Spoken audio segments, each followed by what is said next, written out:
Churchill is going around saying, I've never been happier, war is coming. The Kaiser is just surrounded by po-faced naysayers. Yeah. Do you feel seen by the Kaiser? I do, yeah. I have a telegram from London. It's a bombshell. A bombshell. For generations we've stood with the French. I mean, that's obviously rubbish. But I'm actually going to get violent to beat up one or two people to dine at home and play bridge. I mean, just to be clear, this means the storm clouds of war are really getting dark. The tinderbox has been lit, I think it's fair to say. We should prepare for the conflict. It's inevitable. And it will annihilate the civilization of all Europe. Whatever, let's go for it. Corfu, 8 May 1909. Dearest Nicky, as Hinsa is returning for your birthday, I gladly seize the opportunity to send you these lines. With all my heart, I wish you many happy returns.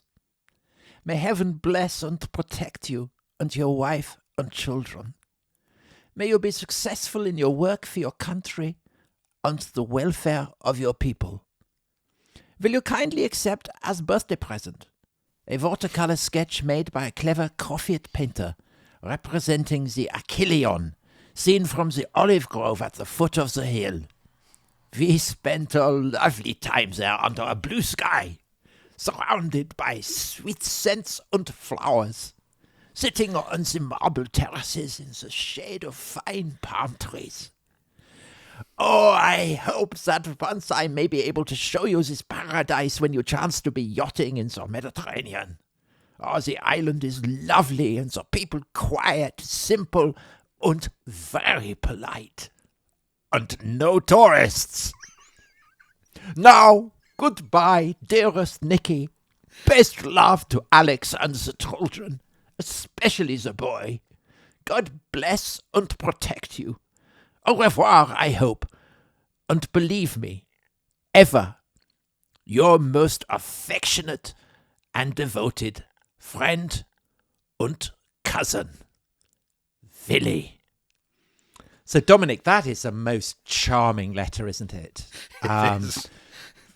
Full of love of flowers, of the landscape of beautiful Corfu, generosity of spirit. Yeah. And people may be wondering, who is this charming man who has sent this delightful letter? This lover of watercolors, of the flowers of Greece, and it's our old friend, the Kaiser. It is. Who appears in a very unexpected light at times, isn't he? In this series. Well, we've already had him going around gardens With Franz Ferdinand. Yeah, so we know that this is part of his character. Yeah. And of course, this is a reminder that the Kaiser and the Tsar, they're the heads of these two bristling war machines, but they're also cousins. They are, and there's this whole series of messages. They're famously called the Nicky-Willy telegrams, and we will be coming back to these messages later in this episode. That they have been sending for many years. So this one is 5 years before the outbreak of war. These messages are kind of semi-public, semi-private. So they are all the stuff about give my love to Alex and the children. That's obviously, a private and genuine message. But Foreign Office officials would help the various emperors draft these messages and put in them sentiments about avoiding war and about settling, diplomatic disputes and so on. There's a couple of other interesting things in this one, which I found online. So the Kaiser says in this letter, he says, when I went to Corfu, I was really looking forward to a proper holiday because I worked so hard. And then he says, but when we got there, we found out there's a revolution in Constantinople, so I had to do lots of paperwork. And he says to him, we poor rulers, it seems, are not entitled to holidays like other simple mortals. The note of self-pity is so amusing. And then the other thing that appealed to me, the Kaiser is furious. He says, the papers, I work for peace, as do you. But the newspapers are always stirring up antagonism between our two countries. And he says a lot of newspaper writers, a lot of commentators and columnists just are completely ignorant. But more dangerous and at the same time more loathsome is that part of the press which writes what it is paid for. Yeah. They incite the hostility of one nation against another, and when at last through their hellish devices they have brought about the much desired collision, they placidly sit down to watch the fight. So, Dominic, as As an erstwhile columnist in the Daily Mail and a columnist in the Times, do you feel seen by the Kaiser? I do. Yeah, I feel sting of reproach. I feel judged by the Kaiser, and you don't. That's Good. not a good position to be in. Well, I the thing that strikes me about this is that actually it's a reminder of how close he is to Austria, because the Ekelion that he mentions, this is a tremendous palace outside, about 10 miles perhaps from the main city in Corfu. And it was the palace that Sisi, the Princess Diana of the Austro-Hungarian Empire, so the wife of Emperor Franz Joseph and the mother of Prince Rudolf, who shot himself and thereby enabled Franz Ferdinand to become the heir to the throne. That's where she retired and lived. And the Kaiser absolutely loves it. So much so that... Have you been to it? Have you seen it? No, I've never been to Corfu. So in the garden, I mean, it's a beautiful place. It really is gorgeous. And the Kaiser is not exaggerating about the beauty of its flowers. But out in the garden, there is an enormous statue of Achilles. So hence the name, the great Greek warrior, with a very, very skimpy kind of mini skirt. Right. So he's dressed as a hoplite. And, you're upskirting. Right. It's very difficult to avoid gazing up at the buttocks. Well, that would put to bed all those questions that have floated around in Berlin newspapers about the... that would resolve that. Exactly. The seamier side of the Kaiser's inner circle, as it were. The inscription on that sculpture, although it's no longer there, but it's brilliant. It's to the greatest Greek from the greatest German. Oh. So tremendous modesty. Great modesty from the Kaiser. And he's actually there. He goes to Corfu, I think, pretty much every year, and he was there in 1914. Really? Yeah. So his happy place, I think. So in the past, they have written to each other expressing their love of peace and promising to work together and all that kind of thing. But obviously they've never faced a situation like this one. So we ended last time with the expiry of the Austrian ultimatum on Saturday the 25th of July, scenes of celebration in Vienna. And yet, of course, at this point, the Austrians have still not fired a shot. So the next day, Sunday the 26th, they meet at about midday, all the Austrian High Command. And, the foreign minister, what they say to General Conrad, who's been pressing for war all this time, right, are you ready? And he says... no, we're going to have to wait till 1922. Yeah, he says, I'm kind of ready. I think we should probably start in mid-August would be ideal for me. That would suit me. Would that work for you? And they're like, what? They thought he was going to start straight away. So actually, across Europe, there is a sense, even after the expiry of the ultimatum, we can work this out. We can get back from this. So if you'd stopped the clock at that point, Sunday the 26th of July, and said to some of these policymakers, will there be a world war? I think a lot of them would have said there might, but I'm hopeful. I have to be optimistic that we can somehow sort all this out. So, for example, we talked last time about Sir Edward Grey, the British Foreign Secretary.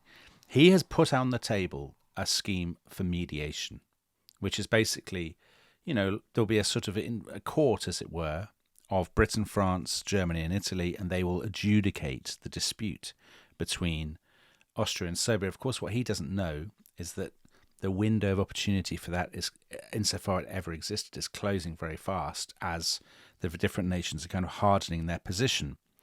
And the next day, the Monday, the 27th, the Germans are pretty clear that they will never go along with this. And they say, look, we cannot support this because we would be dragging our one ally and friend before a court like it needs to be arbitrated. And actually, the Austrians have been very hard done by. The air has been shot. They are entitled to take defensive measures. And I think you get the first sense that day, which is the Monday, that Grey himself is beginning to lose patience and to realise that actually this might not be a success. So he actually makes it public for the first time. He goes into the Commons and says, this is my plan. I want to have a conference in London. I want to mediate. And he says, again, giving the lie to those critics who say old men took the world into war and they thought it'd be over by Christmas and it would be a great laugh and a jamboree. Grey says explicitly, if we don't get this right, if we don't sort it out, it will end in the greatest catastrophe that has ever befallen the continent of Europe. All the in the cabinet, when they talk about it that evening in Britain, the mood is gloomy, and actually a lot of the Liberals say, a guy called John Burns, who was the president of the Board of Trade. Why four great powers should fight over Serbia, no fellow can understand. But four, not Right. five. 4, not 5. I think that's the absolutely, yeah, exactly. And what about Asquith? Is Well, he Asquith still is kind of chilling out, Asquith hanging is out with very his chilled. girlfriend. And He is, because he's of course, like, he's thinking about his relationship with Venetia Stanley all this time. He's completely, we talked about that a little bit in the previous episode. He's completely besotted this summer with Venetia. And after the cabinet meeting, he writes to her and he says, we had this cabinet meeting. I mean, it's unbelievable that he's betraying all these secrets to his, she's not even really his girlfriend. I mean, she's his daughter's friend. Yeah. And he says, Grey wants to have this conference. The Germans don't want to do it. So it's looking pretty bleak. The only real hope is that Austria and Russia may come to a deal. But then he ends the letter. It's a pretty quiet evening at the house. I'm actually going to get Violet, that's his daughter, to beat up one or two people, to dine at home and play bridge. So, I'm not going to let this bother me. I'm not going to let it distract me from my important card games routine. But you might, to be fair, you might say it's better that he's fresh. I mean, there's no point in working himself to death over this. Don't work too hard. His brain fresh. That's absolutely my attitude, Tom. I think, my views on Asquith. I think that's admirable sang-froid from an absolutely tip-top Prime Minister, and I applaud it. Okay. I like it. Okay. All right. But maybe we should bring the Kaiser back onto stage. We should. Because this this is very same exciting, day- because he's been on his holiday, hasn't he, in the field? Yes. Yes. And the only time I've been to Norway, we went to the hotel where they have the chair that he was sitting on when news was brought to him saying, you've got to come back because things are getting out of control. Oh, did you And sit in? I sat in it. Yeah, I did. I sat in it. And did you feel the I weight of the communed. Kaiser's... I felt Yeah. I felt possessed by his spirit, and this is why, as you say, I've turned into the Kaiser. Well, Tom, this is such a great subject for you. You've got Sir Edward Grey's hat, or a simulacrum of it. I've sat on the chair. You went to Edward Grey's cottage, or the site of Yeah. it, and you've sat in the Kaiser's chair. Yeah. Incredible. So you have this is personal for you. You've got quite an insight. Yeah, I really do. And this is why I have such a handle on the whole episode. Yeah. Because I can see from both sides, Dominic. Oh, that's good. That's commendable. Yeah. So the Kaiser has been away for 3 weeks on his yacht, the Hohenzollern. He's been to the Kiel Regatta, and there's been loads of great larks and bants with Royal Navy officers there. So no sign of Anglo-German antagonism at the regatta. It's all been smiles and sort of handshakes and stuff. And then he's gone off to Norway. Now, all this time, he has been interested in the case because he's been telegraphing to be, as is always his way, he's been sending unwanted advice to other European royals. Yeah, well, that never happens because, I mean, when I go on holiday, I never send messages or emails. Unwanted say about the podcast. Yeah, ever. unwanted advice. When people reply saying, Tom, you're on holiday, pipe down. That Kaiser parallel, uncanny. So the Kaiser still believes in all this time that there won't be a general war. There is no doubt about that.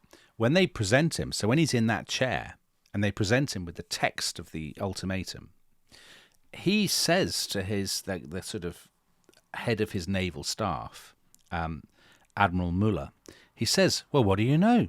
It's a firm note after all. In other words, he's surprised that the Austrians have not just wimped out a bit, which deep down he seems to have expected them to do. Admiral Muller says, I actually think this could mean war. I don't see how we back down from this. And Wilhelm says, oh, no. The Serbs would never risk a war against Austria, and the Russians would never pile in. And Admiral Muller thinks at the time he is deluding himself because he cannot face, he just cannot bring himself to contemplate the reality. Because he's such a man of peace. Well, because he's a blusterer. He's Mr. Toad. Because when it comes to it, actually, he will always try to back away. Now, we will see in this story whether this is what happens, whether the Kaiser does indeed try to back away. So on Monday the 27th, so it's now a day and a half after the expiry of the ultimatum, he arrives back in Germany. His Chancellor, Theobald Bethmann Hollweg, has said to him, please don't come to Berlin. Don't come into the centre of the city. There will be demonstrations of support for you. There will be very excited crowds who think that you're coming back to, declare war or something. We can't afford anything like that. You go to your palace in Potsdam. And the Kaiser's very displeased about this. He says, this is getting madder. Now that man instructs me I may not show myself to my people. But he does as he's told. He goes to his palace, and everybody there, the general sense is there will, this is going to be a bit tricky, but there will not be a world war. His aide-de-camp, his adjutant, Hans von Plessen, writes in his diary, the Austrians aren't even ready to get going. We hope to localize the war. England declares that she wishes to remain neutral. This is the belief in Berlin at this point, that Britain will, they have listened to Prince Lichnowsky telling them, Edward Grey feels a bit of sympathy for Austria. He doesn't want a war. And so they tell themselves the British are definitely going to stay out. And Hans von Plessen writes, I have the impression that nothing much will come of this matter. Which almost exactly echoes Asquith. Yeah, exactly. So this is what they are all telling themselves. Now, they have, of course, bargained without the Kaiser wading in. He can't stop himself. Like you, Tom, he gets up very early. So on Tuesday, the 28th of July, he's also a sportsman, like you. Yeah. So he goes riding every day at 7:30 in the morning. Commendable behaviour. But before then, he always does his paperwork. So he's dutiful. Behaviour. He's dutiful. And he goes through all the paperwork from 3 weeks while he's been on holiday. And towards the bottom is the Serbian reply to the ultimatum. Now, we said last time, this Chris Clark, I think, calls it a perfumed rejection of the Austrian. Yeah. The Kaiser, because he's a bit of a fool, opens it and says, oh my God, this is unbelievable. I can't believe this. The Serbians have accepted everything. And he actually says, and I quote, a brilliant achievement for a deadline of a mere 48 hours. This is more than one could expect. A great moral victory for Vienna. It removes every reason for war. Then he says of the Austrian ambassador, Giesel could have stayed in Belgrade. Well, I would never have ordered mobilisation in response. The Austrians haven't actually ordered mobilisation at this point. But this is somebody, it seems to me, the very hostile view of the Kaiser that you get from, say, his biographer John C. Ruhl, who says, the Kaiser's a monster and he's itching for war. These aren't the words to me of a man itching for war. These are actually the words of a man who says he can't wait to grab the chance of peace. I agree. I mean, I think he's coming out of this much, much better than I had anticipated.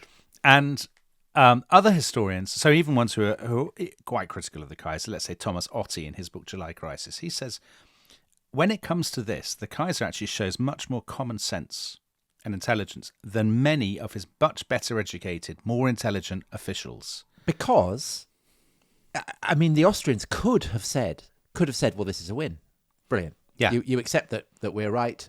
Okay, fine. Yeah. And we'll take you at your word. And actually, we will take you to court. And we will insist on holding you to account for every, last sort of, every last jot of your acceptance, of your perfumed acceptances or rejections of our points. Doesn't the Kaiser suggest this? He says, well, why don't you just, say, yeah, we've won. Yeah.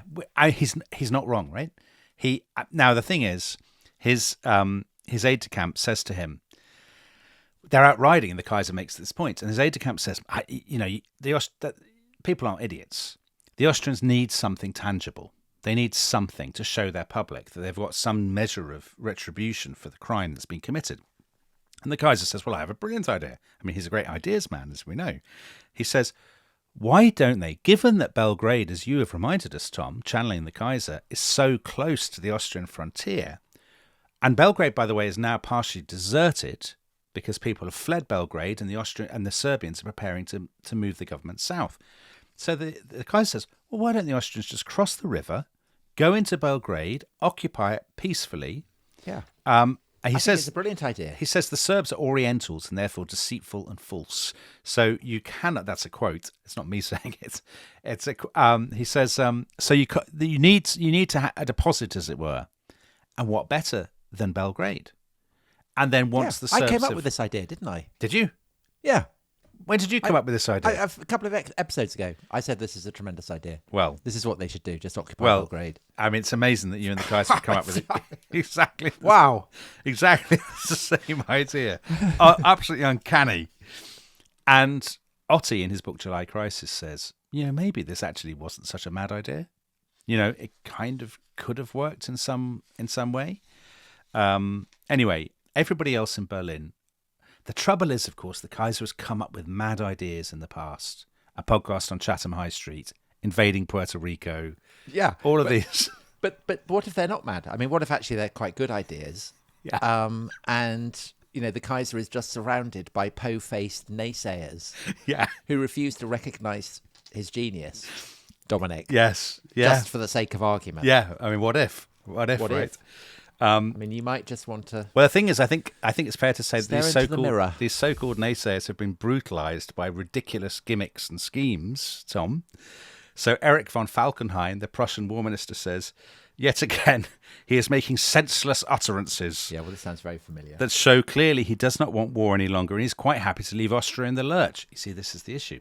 They've defined it as we have to be a supportive, loyal friend. Our honour and prestige are bound up with this. And now for the Kaiser to say, actually, I've kind of changed my mind. Why don't the Austrians just have a little dig at Serbia and then stop? A lot of his own men say, I'm not going to sell this to the Austrians. This will annoy our only ally. So actually, they do transmit the idea, but in an incredibly vague and half-hearted way. And the Austrians just say, well, we have no interest in this. And the reason they have no interest in it is twofold. Number one, they say, this actually won't fix the problem. We'll take the city, but the Serbs will all have got away. And all of those bad guys, Apis and the Black Hand and all of those people. But they don't know about them, do they? They don't know about them, but they know there's somebody like them. Yeah. They'll all be swanning around in Niš in the south of Serbia, and we won't have got our hands on them. And secondly... Kind of communing with skulls. Right, exactly. Fondling severed breasts in briefcases and all the other stuff. Very, poor Balkan behaviour, I think it's fair to say. And also, their war plan doesn't actually involve them launching a huge assault on Belgrade. That's mad.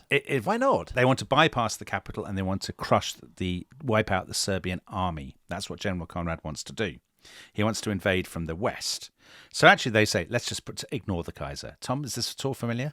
Let's just pretend this never happened and he'll forget about it and move on to something else. All these WhatsApp messages I never see. Yeah. Now, meanwhile, some of the Kaiser's generals are now actively preparing for war. And this is a chance to bring on stage another slightly bizarre character, who is the German chief of staff, the man in charge of the war plans, who at this very moment, while the Kaiser is going around telling everybody about his brilliant scheme, this guy, Helmut Moltke the Younger, is writing his big report on the military situation, how they're going to deal with it. And everybody in this story has kind of demons, skeletons in their closets, shadows. Yeah, melancholia. So Helmut Moltke the Younger, his uncle was the guy who'd won the Franco-Prussian War. And he lives in the shadow of his uncle, and everybody basically all his life has said, he's all right, but he's not as good as his uncle. Yeah. And he's had to live with that. He's a cellist. Well, he's German, so he's bound to play a musical instrument. He's very melancholy. He's a Christian scientist. I don't actually really know what a Christian scientist is. But he's also very keen on the occult and spiritualism. So he's a huge admirer of someone called Madame Blavatsky. Are you familiar with her work? Mad. Yeah, I am. Theosophy. Theosophy. So he believes in reincarnation. But all of this means that Moltke is incredibly pessimistic and fatalistic. He sort of thinks whatever will happen will happen. It'll all end in tears and disaster. We were talking about how the kind of the bellicosity, such as it was, of the German High Command is interfused with a sense of bleakness. Yes. That it will all be for nothing and that Germany is doomed. Yeah. And I guess he's the kind of embodiment of it, isn't he, really? So Moltke, if you remember, he's been to Spa Town, which is not good for you, taking the waters, a Germanic spa in Bohemia. So he's been basically drinking sulphur or whatever you do for the last 3 weeks, which is probably... I think you throw medicine balls. Yeah, that hasn't... And just eating like pieces of celery. Yeah. So that hasn't added to his general jollity one jot. And all that sulphur in the water. Yeah, precisely. Not good for the bowels. So he's been going around for years saying, we'll have to fight the Russians one day. The sooner the better. If we wait any longer, we'll be absolutely crushed. And right now, he says... This whole crisis has been engineered by the French and the Russians. Clearly, they encircle us. They're about to attack us. We should make preparations right away. Dig out our plan to strike west. All of this stuff. And yet, the extraordinary thing is, even in this memo, he says at the end, we should prepare for the conflict. It's inevitable, and it will annihilate the civilization of all Europe. But why not? Let's go for it. Yeah, well, we have to go for it because if we don't, we will be wiped from the map. It's so it's a strange fatalistic bellicosity, isn't it? I think. Yeah, it is. That sort of there's something, I think they see themselves as almost like Wagnerian heroes, Götterdämmerung or something. Yeah. They will be consumed by fire, but at least they can die sword in hand. The songs will be sung of them, right, in ages to come. Exactly. So this is what's going on in Berlin. But actually, interestingly, Moltke and the War Minister Falkenhayn want to have military preparations right now, but the Chancellor Theobald Bethmann-Hollweg says no. The civilians are still in charge. So it's not quite true, as some people think, that Germany is effectively a military dictatorship in all but name. That's not right. The civilians are still in charge, and they say, we do not want to alarm Russia, so we won't mobilise, we won't do any of that just yet. Meanwhile, the Austrians have finally, unbelievably, got their act together. I mean, so it's now, 3 days after the expiry of the ultimatum? Tuesday, the 28th of July. So a month since. Exactly a month since the murder of Franz Ferdinand and Sophie. Franz Joseph signs the declaration of war on Serbia with a quill pen, an ostrich feather quill, in his study at Bad Ischl. And he says to it, like everybody, this sets the tone. His proclamation, which is in 10 different languages, because of course a multilingual, multi-ethnic empire, and he says, we have been forced to draw the sword. We didn't want to, but we're surrounded by an enemy filled with hatred. And we're doing this with great reluctance, but it's our only course. Defensive aggression, exactly. Now, unbelievably, it's only at this point, after they've done it, after they've declared war, that Count Berchtold, the foreign minister, says to General Conrad, "I just want to check if the Russians do intervene." It's only just occurred to me actually that that's a plausible possibility. You have got plans for that, right? We do have enough troops. It. We do have enough troops to deal with Serbia and hold the eastern frontier. And Conrad says, "Well, it's rather late to be asking me that now," because the answer is no, they don't. Oh, God. And so Bertolt says, "Oh well, I'm sure it'll be fine. Actually, I'll tell our ambassador to use decided language to deter the Russians. So I'm sure it'll be okay." So if we just stop the story at this point, 28th of July, what are the plausible outcomes? So one possibility, of course, is having declared war, the Austrians then don't do anything. This is a kind of slightly Kaiser scenario. Or maybe they just go into Belgrade across the bridge, or bridges, and then stop. That's my plan. That's your plan. That's what I would have done.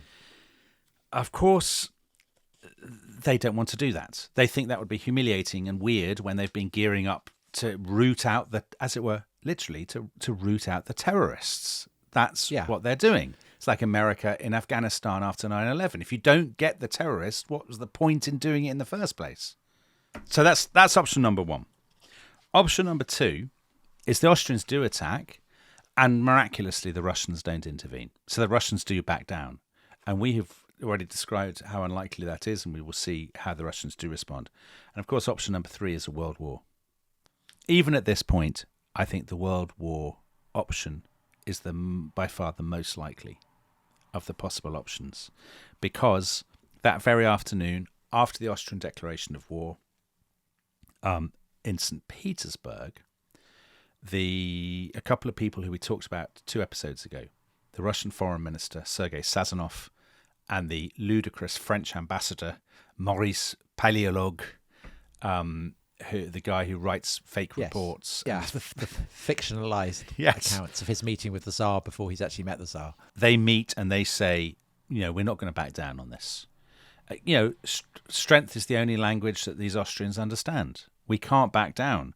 And so Sazonov, the foreign minister, goes to the Peterhof Palace, the Tsar's palace, and he says, you've already signed an order to mobilize the 4 western military districts, Odessa, Kiev, Moscow, and Kazan. Now I would like you to agree to sign an order, in principle, for general mobilization of our armies. In other words, get them onto the railways, start moving them towards the frontier, all military preparations, because if we don't, and the Central Powers, Germany and Austria, strike first, it will be too late. So in other words, we have to steal a march and then we have to get going now. And they have to do that because Russia obviously is so much larger. So it's large and slow. They say, we will put one of these two orders into operation, either just the 4 districts or the whole Russian Empire. And basically the decision is So which the option we of do. doing nothing. It's not, no, Is there's not no on the question of table. doing nothing. And Nicholas, as he goes to bed that night, he has that choice hanging over him. We can just do a partial mobilization, which will just be sending a signal to the Austrians and the Germans, or general, which is kind of, I mean, it's more than a signal. That is basically taking a Declaration very, of war, in effect. very isn't big it? step towards war. So he goes to bed that night, Tuesday the 28th. Then in the early hours, Wednesday the 29th, so just after midnight, suddenly there was this massive explosion outside Belgrade. And what has happened is a group of Serbians under a character from our Sarajevo series, Major Vojislav Tankovic, so one of these key figures in grooming and arming the killers, Princip and his gang, they blow up the railway bridge, which is the crucial link between Belgrade and Austria-Hungary. So there's this huge explosion that is kind of reverberating around Belgrade. And then shortly afterwards, 3 Austro-Hungarian river warships come into view. Not into view, they come out through the darkness. And they are at the point where the Sava meets the Danube, right opposite this great stronghold, the Kalemegdan citadel that overshadows Belgrade. And it's at 2 o'clock that morning that a warship with the splendid name of the Bodrog, Very, very Tolkien. the Bodrog opens fire on the citadel and on the Serbian positions on the south bank. So these are the shots that are designed as revenge for Franz Ferdinand and his wife Sophie, but these are also, of course, the shots that effectively open the First World War. Well, on that note, the tension is so great that I think we need a break. We'll be back in a few minutes. Hello, welcome back to The Rest is History, and welcome to what I think is the most dramatic day of the building crisis so far, isn't it? Shots have been fired. Yes. I guess the First World War has begun. Yeah. But as yet, it's Austria on Serbia. None of the other great powers have yet been drawn into the conflict. That's right. But things are looking bad. They are, though not in Vienna, where people have poured out onto the street in celebration when they've heard the news. There's a big parade of veterans associations. There are about 100,000 people on the streets of Vienna, most of them young men, it has to be said, although we get a brilliant insight into how ordinary Viennese, not necessarily very bellicose people, thought about this, from, of all people, Sigmund Freud. So Freud wrote that day, "For the first time in 30 years, I feel myself to be an Austrian, and I feel like giving this not very hopeful empire another chance." And then the very peculiar line, "All my libido is dedicated to Austria-Hungary." I mean, I can only say lucky Austria-Hungary. Yeah. Sigmund Freud. So, they may have a slightly disorganized army and a dithering high command, but they've got Freud's libido on their side. So it's all looking good.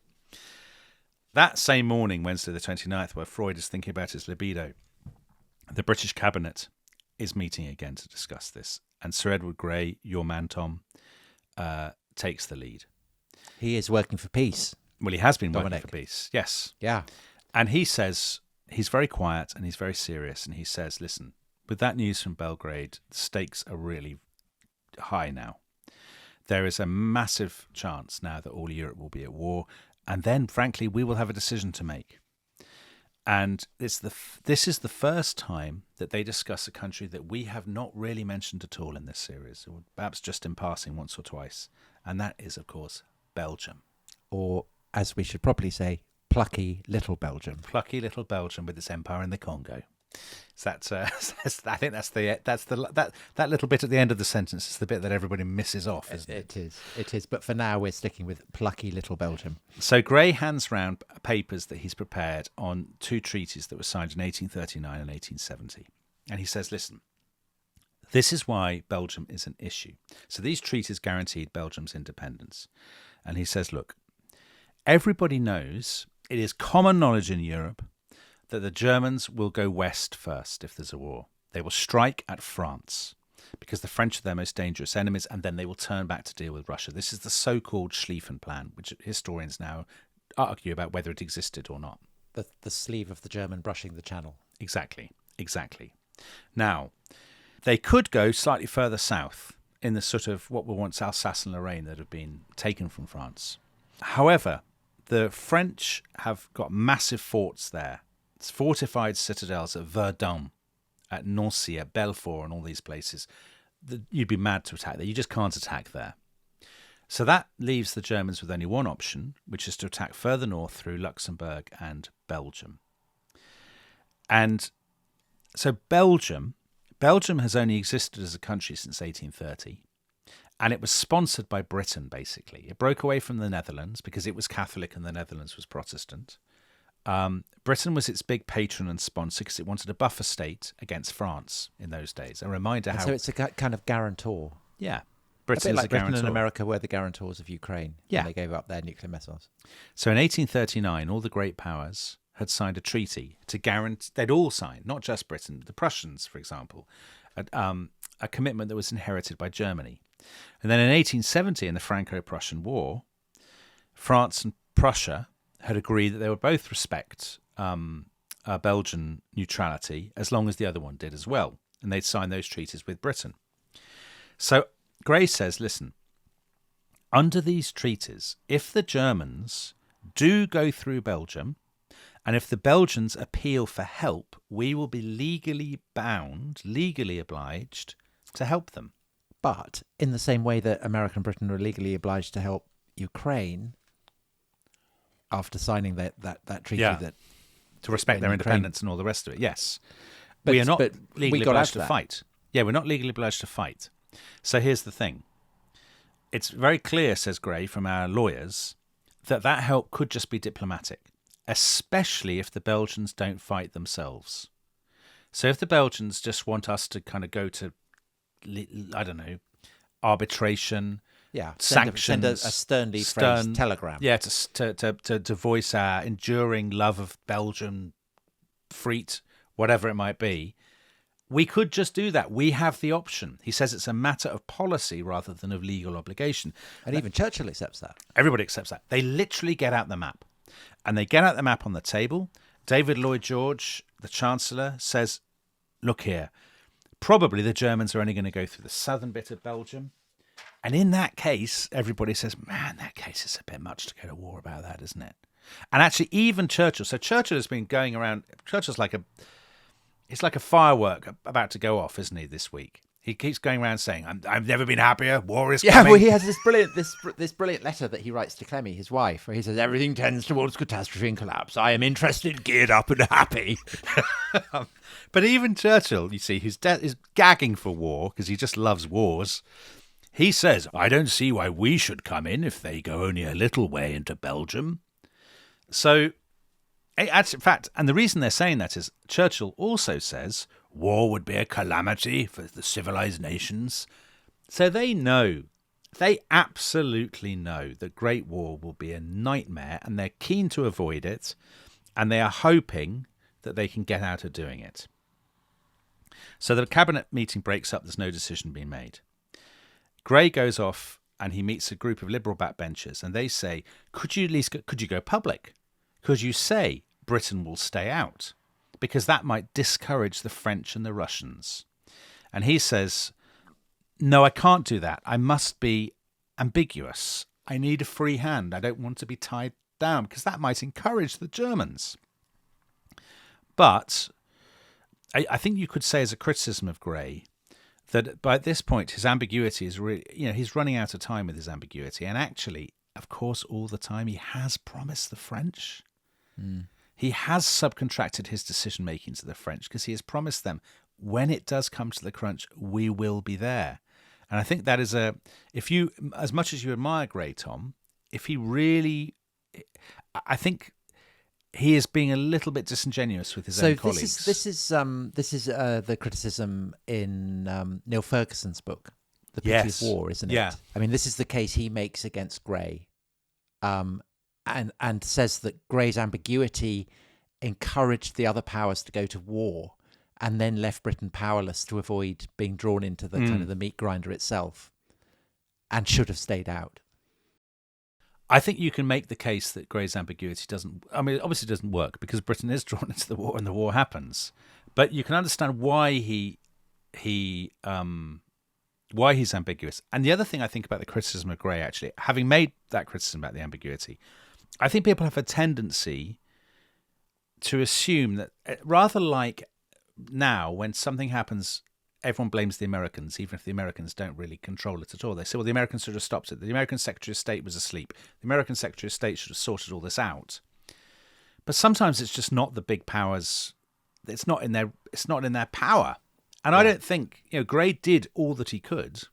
Well, I think also that because he has access to all the telegrams and papers, and he's the one who's focusing on it, even more than anyone else in cabinet, he is thinking it cannot be possible that we go to war over this.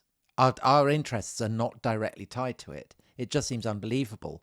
But the truth of the fact that they're kind of trapped in this system is dawning on him faster than it is on his other colleagues. Oh, definitely. I think definitely by this point, so where are we, the 28th, 29th? I think definitely by this point, even though he's talking to he hasn't said so explicitly to his Liberal colleagues, I think at the back of his mind, there's this, I think there's that cold feeling that you get when you know there's no escaping the disaster, but you just don't want to admit it to everybody else yet, I think.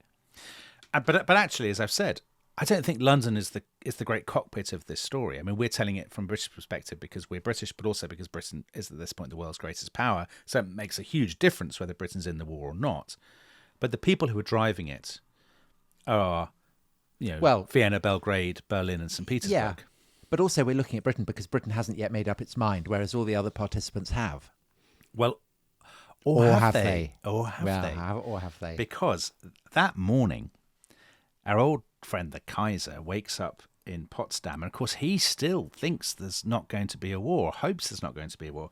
And he is delighted to wake to a telegram. See, this is the reason we began with Corfu, with that letter. He wakes to one of these messages from Nicky, his cousin, the Tsar. And the Tsar says, this is a very serious moment. I need your help. I beg you in the name of our old friendship to do what you can to stop your allies from going too far. By which he means Austria-Hungary. By which he means Austria. Now, this telegram was Nicholas's own personal idea. Nicholas is, in some ways, a very irritating man. He's very autocratic. He's very stubborn. He's too reactionary, all of that stuff.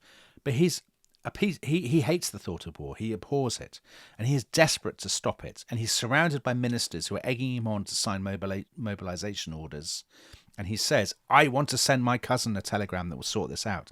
Now, as it happens, it overlaps with one that Willy has sent him. And Willy has sent him a telegram that says, I'm trying to restrain the Austrians, which I have to say he sort of is, but the other people in Berlin are not. And he says, come on, Nicky, you and I hate terrorists and regicides. These people should get their deserved punishment.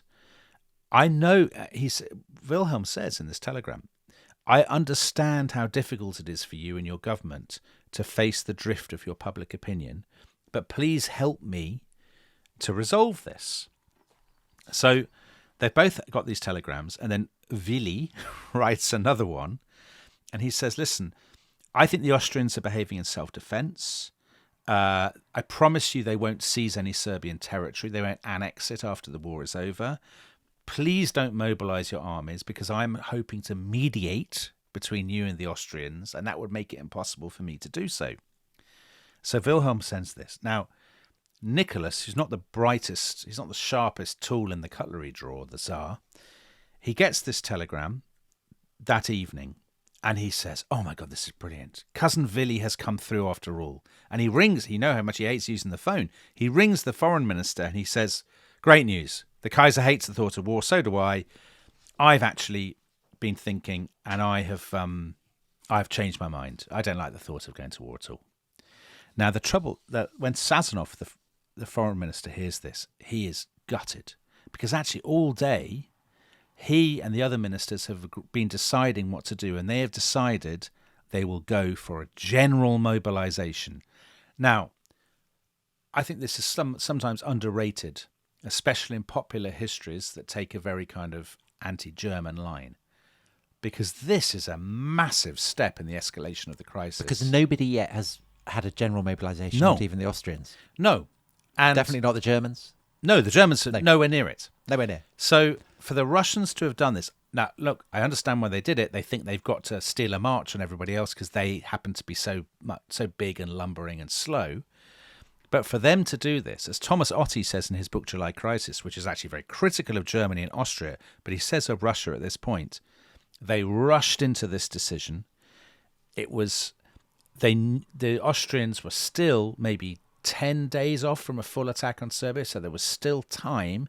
They didn't need to force the pace of events in this way, and that once the Russians had gone down that road, it's really hard to see how you get out of this without a war. Because that's terrifying for the Germans. Absolutely. To have this massive, great Leviathan on your doorstep, mobilising. Of course. Imagine a similar situation now. Imagine if suddenly you heard that Russian troops are massing on the borders of Poland or something. Yeah. I mean, you don't think, oh, they'll probably just all go home afterwards. You think, oh my God, this is war. We have to immediately act.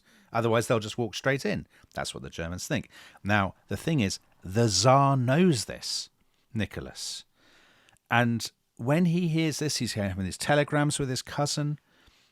And when he hears this, he says, no, I will not be responsible. These are his words. I will not be responsible for a monstrous slaughter. And quite rightly, he says to his ministers, war would be disastrous for the world. Once it had broken out, it would be difficult to stop. The German emperor had frequently assured him of his sincere desire to safeguard the peace of Europe, and it had always been possible to come to an agreement with the Kaiser, even in serious cases. And you know what?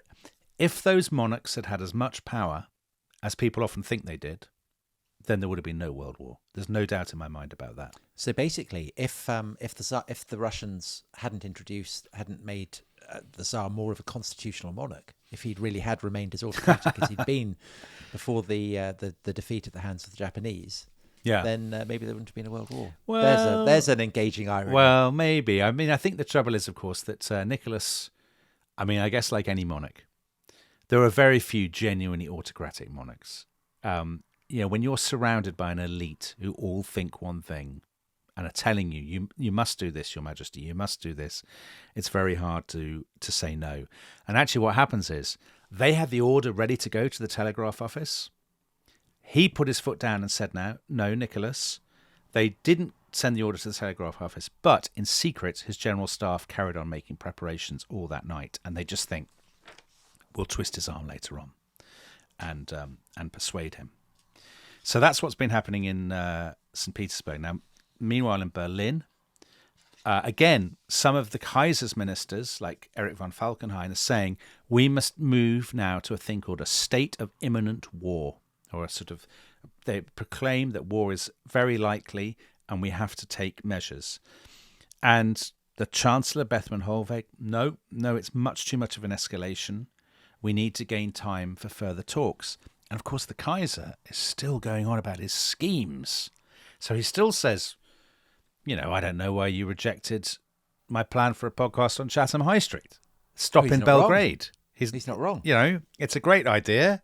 I've had a lot of grief from people who frankly don't know what they're talking about. And actually, I've got very good news. Because at this point, the Kaiser has been visited by his younger brother, Prince Heinrich of Russia. Oh, who's been yachting at Cowes. We do love a member of the German royal family going on a yacht trip to Cowes, don't we? Well, Prince Heinrich has been yachting at Cowes. He's just got back to Germany and he says, amazing news, brilliant news, I can't wait to tell you. I saw Cousin George, this is George V, at Buckingham Palace. And Cousin George said to me, I don't know what we shall do. We have no quarrel with anyone. I hope we shall remain neutral. I and my government will do all that we can to stop this war. Is that what he sounded like? That's exactly what it sounded like. I gave him too much of... He sort of turned into the Queen Mother there. That was just a poor choice of voice from me. But I think we should leave it in, Tom, because I want people to see the authentic... We don't always hit the bullseye every time. But maybe he did sound like that. I mean, maybe he did. Yeah, let's say that he did. Anyway, though he was a bluff naval type, yes, wasn't he? I don't know what we should do. Yeah, but we've had Churchill already. We don't want too much crossover. That's true. Yeah. So the Kaiser hears this, and the Kaiser, as he's very impulsive, and he says, "Oh, absolutely brilliant! That's the British definitely won't enter the war then if Cousin George doesn't like the thought of it. And actually, he meets his admirals that evening, and they're talking about, what we do about Britain, blah, blah, blah. He says, what, Britain? Britain's not going to be part of the war. They will stay out. And then he says, I mean, it's almost touching. He says, I have the word of a king. That's good enough for me. And they're kind of, you can imagine. He's really going up in my estimation. You can imagine them all sort of slightly frowning and shuffling and looking at the floor in embarrassment. But actually, at that very meeting, they get shocking news from Russia that the Russian partial mobilization, the mobilization of the 4 western districts, has begun.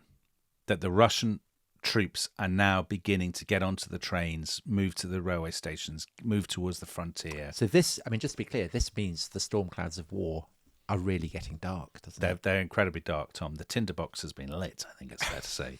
If you light a tinderbox or strike a tinderbox, whatever. The rain from the storm clouds of war might put the tinderbox out, but for our metaphors. But for all of these politicians, these Germans, so for Bethmann Hollweg, for the foreign minister Jagoff, for all these people, this is a genuinely traumatic moment.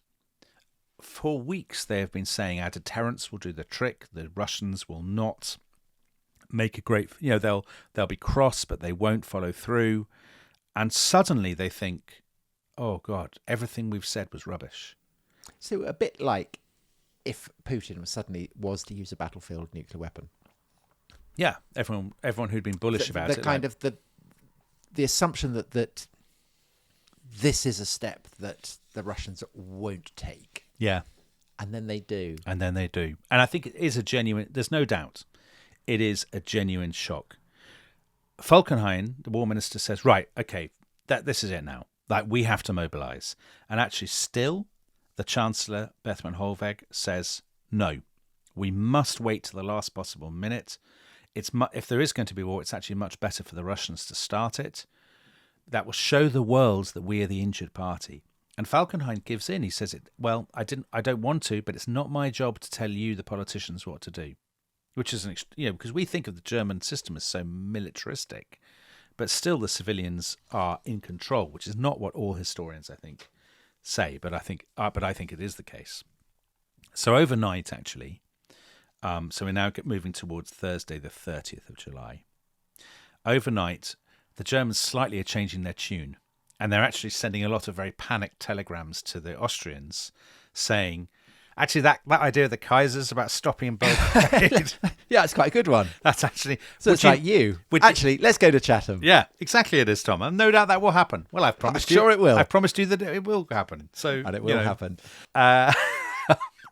So they say to the Austrians, look, would you not consider it? Would you not, And the Austrians, of course, say, whoa, you can't do this to us now. For more than a month, you've told us, do what you like, we'll stand by you. We've made all our plans. We've gone public. We've got our army vaguely ready. I mean, it's the Austrian army, so they're not quite ready. They say, why should we back down now? Franz Joseph sends Kaiser a telegram, and he says, what? Because the Russians are bullying you, we should give in? He says, if I stop now and agree to mediation, it will mean another rescue of Serbia by Russian intervention. And basically, the Austrians make, I think, which is a fair point, this would send a signal that we can never act again. If we stop now, having sent our ultimatum, having prepared all the ground, all this will basically say to our neighbours, the world will never let us react, never let us defend ourselves, never let us respond. Absolutely not are we going to stop in Belgrade or abandon our military action. We've committed to this, we're going on with it. Now, that said, the Austrians know at this point they're facing a terrible mess because they're actually behind the scenes in a massive panic about Russian intervention. The politicians have said to Conrad, actually, should we maybe turn the troops around and send them east to the frontier with Russia? And he says, that's mad. You can't have trains, some trains going, half the trains going west, the others going east. They'll kind of cancel each other out. They'll meet in the middle. And there'll be gridlock on the railways. And unbelievably, he says, what we'll do is we'll send the entire army south. They'll get off the trains. Then we'll physically turn the trains around. And they'll get back on the train and go all the way back the other way. So that gives you a sense of the seriousness, Tom, and the efficiency of the Austrian war effort. So that's what's going on in Austria. In Berlin, a terrible thing has happened. Very sad, given the reading that we began with. The Kaiser has got another telegram from the Tsar, and he's not pleased by what he reads.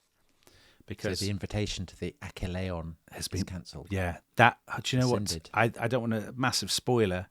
That Corfu holiday, It's never going to happen. it's never going to happen.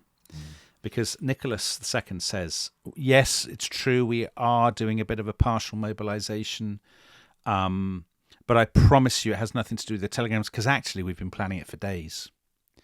And of course, when the Kaiser hears that, we've been planning it for days, he says, what? They've been planning behind my back all this time. Those telegrams were Licky was never my friend. And who does he blame? Who does he blame for this? Well, who do you think he blames? A country of mean shopkeepers. There's only Who one. sneer at him for his choice of footwear at yachting Yeah. regattas. So he, that afternoon, that evening, Thursday, the 30th of July, is just going around ranting. He's very upset. He feels so betrayed. Our enemies have planned a terrible war to destroy Germany. And he says, and I'm going to read the whole quote. So the famous encirclement has become an accomplished fact. The net has suddenly been pulled over our head, and sneeringly England reaps the most brilliant success of our stubbornly pursued, purely anti-German world policy, against which we are powerless, while she twists the noose of our political and economic destruction as we squirm isolated in the net. And then he just has this mad kind of shriek of rage, and he says, Edward the Seventh is stronger after death than I am, who am still alive. So actually, Uncle Eddie, who he's always hated, because Uncle Edward despised Wilhelm and treated him like an absolute aberration, and sneered at him and put him down. Sent him terrible Christmas presents. Yeah, and he says, I knew it.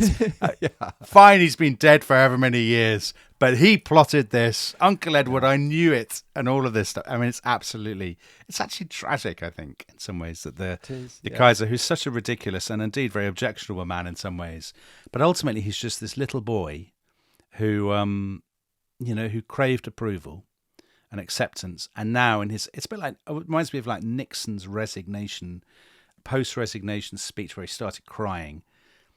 This is the Kaiser now. It's like, it's all about him and his family and how he's been betrayed. Yeah. So now we're at a very serious point. We haven't mentioned the French at all recently, because actually the French have been keeping their heads down. The French have they still been on their ship? Are they back? They've literally when does their ship get back? They've just got back. So Poincaré. So while they're on their ship, are they getting telegrams? Yes. Or are they are in communication? They are in communication, and poor old René Viviani, who some people may recall gibbering and sweating when he was on the he trip. must be in an absolute blind funk. He is in a funk, because he's just sort of, staggering around the deck of the ship, wiping his brow and saying, please, not a war. And Poincaré, who treats him like dirt, treats him like Uncle Edward treats the Kaiser. Or you treat me. No, that's come up with totally, brilliant suggestions for podcast. That's episodes. totally cruel, Tom. Very unfair. That's not actually the case. Poincaré just keeps saying to him, you know nothing of foreign affairs. What do you know about it? We should stand firm, all of this kind of thing. So Poincaré gets back and he says to everybody, look, there's going to be no settlement, no deals. We stick by the Russians, stand up. The Germans clearly want a war. Fine. Let them put themselves in the wrong. We'll start to make preparations, but very quietly and subtly. No full mobilisation. Keep our troops back from the frontier. Crucially, they play it very cannily, the French. They say the key thing is, and I quote, this is from the Undersecretary for Foreign Affairs, Abel Ferry. He says, we must show to the English public and the English government that France, like Russia, will not be the first to fire. Make the Germans the bad guys, because that will bring in Britain on our side. So that's the atmosphere in France.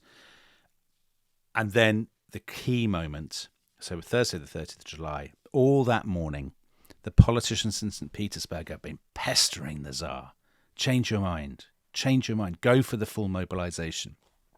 And actually, the war minister telephoned Nicholas at his palace, and Nicholas lost his temper on the phone and said, I will cut you off. I'm so determined not to do this.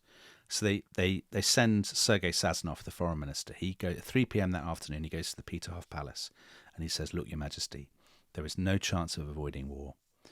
This is where we are now.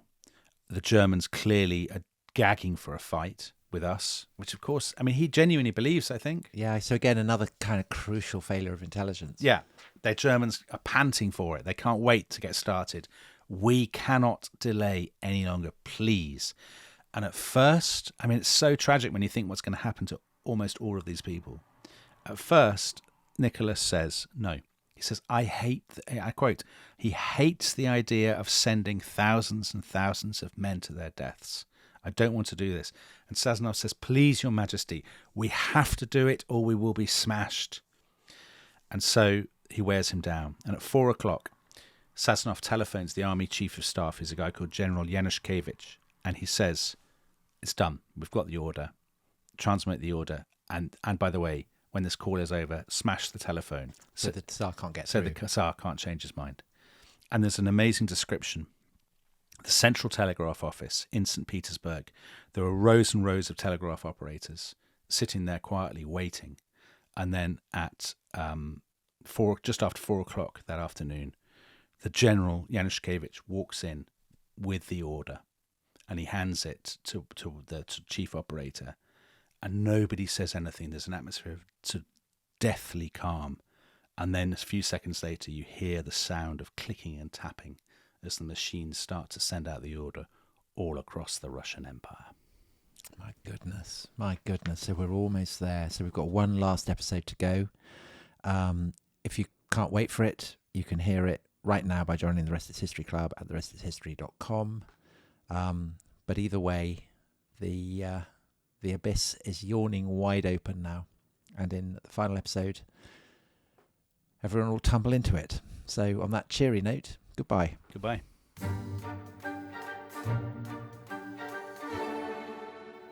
For some time we did not speak. I left the window and stood behind his chair. "So is it all up?" I said. He answered without looking at me, "Yes, it's all up." I sat down beside him with a feeling of numbness in my limbs, and absently watched through the half-open door the backs of moving men. A secretary came in with Foreign Office boxes. He put them down and went out of the room. Henry sat at his writing table, leaning back with a pen in his hand. What was he thinking of? His sons? Would they all have to fight? I got up and leant my head against his. We could not speak for tears. So that was Margot Asquith, the wife of Herbert Henry Asquith, the Prime Minister of Britain, writing in her autobiography. And she was remembering the evening of Tuesday, the 4th of August, 1914, which was the night that Britain entered the Great War, the First World War, probably the greatest calamity in modern history, from which so much else flowed, so many of the great horrors that scarred the history of the 20th century. And for the Asquiths themselves, it was devastating. It destroyed the Prime Minister's premiership. But also, the premonitions were right. The Asquith sons did indeed join up, fight, and their elder son Raymond was killed exactly 2 years and 2 weeks later at the Battle of the Somme. Yeah. The memory of which is still such a scar on the British historical memory. So, Dominic, that's a brilliant and sobering reminder of everything that is at stake. Yeah, absolutely. Because it's not just the Asquiths, is it? I mean, it's millions of people in Britain. It's millions of people in all the various combatant powers across Europe, and in due course, in continents beyond Europe as well. Yeah, absolutely. So as much as we've, there have been very blackly comic moments in this series, of course, it's a series that ultimately, at the end of it, is a horrendous tragedy. And it's also a reminder, I think, that scene, the two of them crying, that these people, these decision makers, as we've said so many times, they do not go into this gladly and excitedly.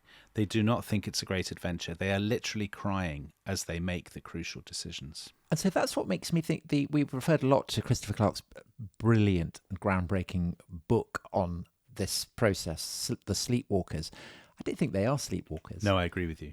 I think actually think it's I've always thought about that book that it's an oddly chosen title, because many of them are their eyes are wide open, and they are tormented by the decisions they're making. They think they're the right decisions, and they think they have no alternative. But I don't think I don't think they are like sleepers. No. Stumbling down a hall, not knowing what's going on. I think they know only too well what is coming. I mean, that moment, would his sons have to fight? That, as you said, the premonition. And we'll see later in this final episode that was shared not just by the high and mighty, but by people all across society who knew that something terrible was coming at the end of all this. And yet it certainly in Britain, it dawns on them so late, doesn't it? Yes, it does. Yeah, that's another thing that we'll discover today. So we ended last time, Tom, on the evening of Thursday, the 30th of July. The Austrians had begun firing on Belgrade. The stream of telegrams between Nicholas II and Wilhelm II has come to an end. They've basically fallen out with each other. The Kaiser is ranting and raving about shopkeepers and Edward VII. Edward VII. The ghost of Edward VII. Yeah. And the Tsar, we entered the final moment, we entered in the telegraph office in St. Petersburg, the Tsar having ordered general mobilization and the order going out across the Russian Empire. So the question now, I mean, we can take this day by day because we're into the last 3 or 4 days of this whole story. The first question is, how will the Germans respond to the news of Russian mobilization? The moment, by the way, that the Germans have been dreading and expecting and preparing for, not just for weeks, but for years. So overnight they had a massive row, the Kaiser's commanders and his ministers, because their whole plan was predicated on speed, but now they've realized they're in danger of falling behind the Russians. So midday, they get a telegram from St. Petersburg confirming the Russians have moved from partial mobilization to general mobilization. In other words, they're getting all of their men into line and moving to the borders, preparing for war. And they decide that they will move to this thing that we talked about last time, that the Kaiser will declare a state of imminent danger of war. So that will mean martial law in Germany, the censorship of the press, the railways taken over by the military, the frontiers taken over by the military, and so on and so forth. And Wilhelm is a man who loves ritual and ceremony, and he loves playing the part of a king and emperor. And so that afternoon they meet in the Royal Palace in Berlin in their Star Chamber. And Wilhelm he's sort of ranting a bit, as he often does under stress, and saying this is all, the Russians, what absolute dogs they are, terrible people. His staff give him the order to sign, and he insists. He says, I must stand up to sign it. So he stands up and he signs this thing. And Erich von Falkenhayn, his Prussian war minister, says, his bearing and language were worthy of a German emperor, worthy of a Prussian king. Finally, the Kaiser has risen to the moment and not disgraced himself by behaving like Mr. Toad. And the same day, they sent 2 ultimatums, one to Russia and one to France. To Russia, they say, you must halt your military preparations, which are clearly aimed at us. If you don't, we will make preparations ourselves. And to France, they say, you have basically until tomorrow afternoon to declare your neutrality, otherwise the gloves are off. And do they send a message to Britain? Well, of course, in Britain, have been in a bit of a fog. So actually, this same day, Friday the 31st, is the day I would say that most people in Britain finally realise this is something serious. You know how it is. We've talked about this so many times, especially when we're talking about modern history.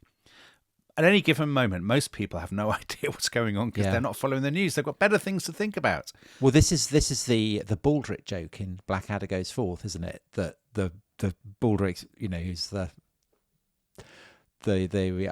Batman. Yeah, the dim-witted junior. The dim-witted Batman, and says, I heard that it started when a bloke called Archie Duke shot an ostrich because he was hungry. Yeah, exactly. Which, so this is the first time that you've got basically the newspapers saying, "Oh my God, there's going to be a war." In the sort of the popular press, as it were. And not only that, the City of London is in chaos. The Bank of England, there's a run on people are rushing to get money.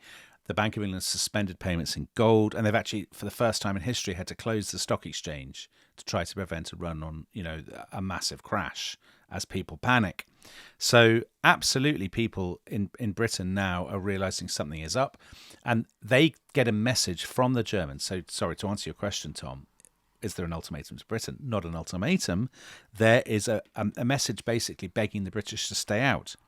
So the German Chancellor Theobald Bethmann Hollweg sends a message to the British Foreign Secretary, Sir Edward Grey, and he says, please, if we promise that we won't annex any French territory, if there's a war, will you stay out? And Grey says, no, I cannot give you that guarantee. Such a bargain would be a disgrace from which the good name of this country could never recover. Okay, so is that accurate? I mean, is his principle British honour requires, it would be an affront to the dignity of the British Empire? Or are there more kind of Machiavellian reasons? Are there reasons to do with British self-interest that is about more than just matters of principle? I mean, what is at stake there? So what's at stake? There are people in the Foreign Office who broadly, I think Grey probably agrees with, who think that if Britain abandons France, that Britain has a moral obligation to France, because we had said for so long, of course, they have nothing in writing, that famous line that Sir Edward Grey used earlier in the series, but that if we walk away from France now, our word will mean nothing in international affairs. But not only that it would be a strategic defeat for Britain, because France would fall, that Germany will control the Channel ports and so on, and that this will... Because, I can't remember if we've mentioned this, we've done so many episodes on this, but the French fleet is not in the Channel because the British have guaranteed that they will keep an enemy fleet out of the Channel. Yes. So if Britain stays neutral, then there's nothing to stop the German fleet from descending on northern France. Correct. Exactly right. And Grey feels a huge sense of obligation. Now, when we first introduced Grey in this story, we said he has not made that public. So that is news to a lot of his Liberal colleagues and, of course, to a lot of the general public. They say, what obligation do we have to France? And the fact that Grey has in private assured the French ambassador, we'll always stand by you, people are slightly, how tense for the French ambassador. Right, because the French ambassador, as we will see, is extremely worried that actually Grey isn't going to deliver on this promise. Perfidious Albion. So, Perfidious Albion. Right, that image of Perfidious Albion, by the way. You see, here's the interesting thing. Everybody in Britain thinks our word is our bond, an Englishman, a cricketer and a gentleman. Everybody abroad thinks you can never count on the British. They will always desert you and stab you in the back. Now, of course, there are some people associated with this podcast, Tom, who would suggest that this is precisely what Britain should have done. However, we will discuss that in due course. Now, the cabinet meets later that day. By and large, Grey is obviously moving much more towards intervention now, but most of his colleagues are still, no, it would be much better to stay out. Churchill, the young Churchill, is very aggressive, but as Asquith writes to his would-be girlfriend, the girlfriend of his dreams anyway, Venetia Stanley, his daughter's friend. Yeah, 84 years his junior or whatever it is. Yeah. And he says to her, everybody longs to stand aside. So the cabinet meeting breaks up and they have not decided to join the war and support France. They all agree, an extraordinary concession from them in the circumstances of Edwardian England, that they won't go to the country, to their country estates. So Edward can't go fishing? He cannot go fishing. A bad blow for Sir Edward. But actually, Tom, an even bigger blow for Asquith. Asquith has been planning that he will go to a country house for a country house party. Margot will come too, of course, but Venetia will be there. and he's very excited. Now he about can't. it. He's taking a bullet for the team. And there, he though. says he writes to Venetian. He says, "I'm going to have to miss this party because of this bloody awful business in the Balkans. I can honestly say I've never had a more bitter disappointment." He is so disappointed. He says he cannot sleep, not because he's worried about the war. He's gutted. He's the real victim in all this, Tom. Yeah, he is. So, However, the great thing about liberal politicians of the 1910s was they had tremendous composure and sang-froid and poise. So he's able to put that disappointment behind him because Sir Edward Grey has gone to his club to have dinner and to play billiards. See, I so admire that. And I then, genuinely admire that. And then he goes to number 10 to play bridge with the Asquiths. Yeah. The stiff upper lip. Margot said in her journal or whatever it was, Sir Edward came in and played bridge. He was very grave and silent, but he was in quite good form. Grey has in some ways an undeveloped schoolboy side to him, but he's quite as unupsettable as Henry is. So that's fine. They're playing their cards and stuff. And after this, Grey says, well, maybe we should make one last diplomatic effort. So he and Asquith, I'm sure port has been taken or whatever. They say, let's write a telegram. Let's get George V in on the telegram action. So a telegram to send to the Tsar to say, would you consider halting your mobilisation and giving us, the British, more time to try and mediate and all this? So it's 1:30 now. The drink has definitely been taken at this point. But the king would definitely by this point have gone to bed. He has gone to bed. He'd have had an evening studying Stamps. stamp collecting magazines. Exactly. And then tucked up with his cocoa. Exactly. Asquith and Grey's private secretary, they have to go out and flag down a taxi. It's quite difficult to do. There aren't many. It takes them ages to even find a taxi. Like getting Uber. They get into the taxi. Off they go to Buckingham Palace. They basically have to get the king out of bed. Asquith says himself, he was wearing a brown dressing gown over his nightshirt and had showed copious signs of having been wakened from his beauty sleep. So the king is standing there like bleary-eyed in his dressing gown. Asquith reads him the message. The king says fine, but he insists on one change. He wants to actually make it more personal.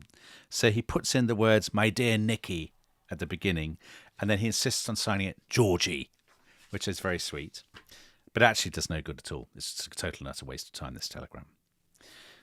So, finally the king is allowed to go back to bed. They all go to bed. Saturday, the 1st of August. Really, I think now the clock is just fine. This is just an exercise in kind of blaming each other while the clock ticks down. And this involves the German ambassador, doesn't it, in St. Petersburg? Yes. Delivering an ultimatum. Yes. And you've talked regularly about how ambassadors in this period all have the wrong name. Yeah. So the German ambassador has a French name. Yeah. Count Portales. Portales. Yeah, Portales, I think it is. He's of Swiss background, I believe, Tom. Everybody. Very confusing. Benkendorf, Lichnowsky, they're all the ambassador from the wrong country to the wrong place. I think that's fair to say. And the Austrians are the worst for this. Anyway, so the French cabinet is meeting that morning and deciding on mobilisation. Still, in Britain, the sense is we will stay out. There's only really one newspaper that has been really keen on getting involved, and that's always been the Times, always a very anti-German paper.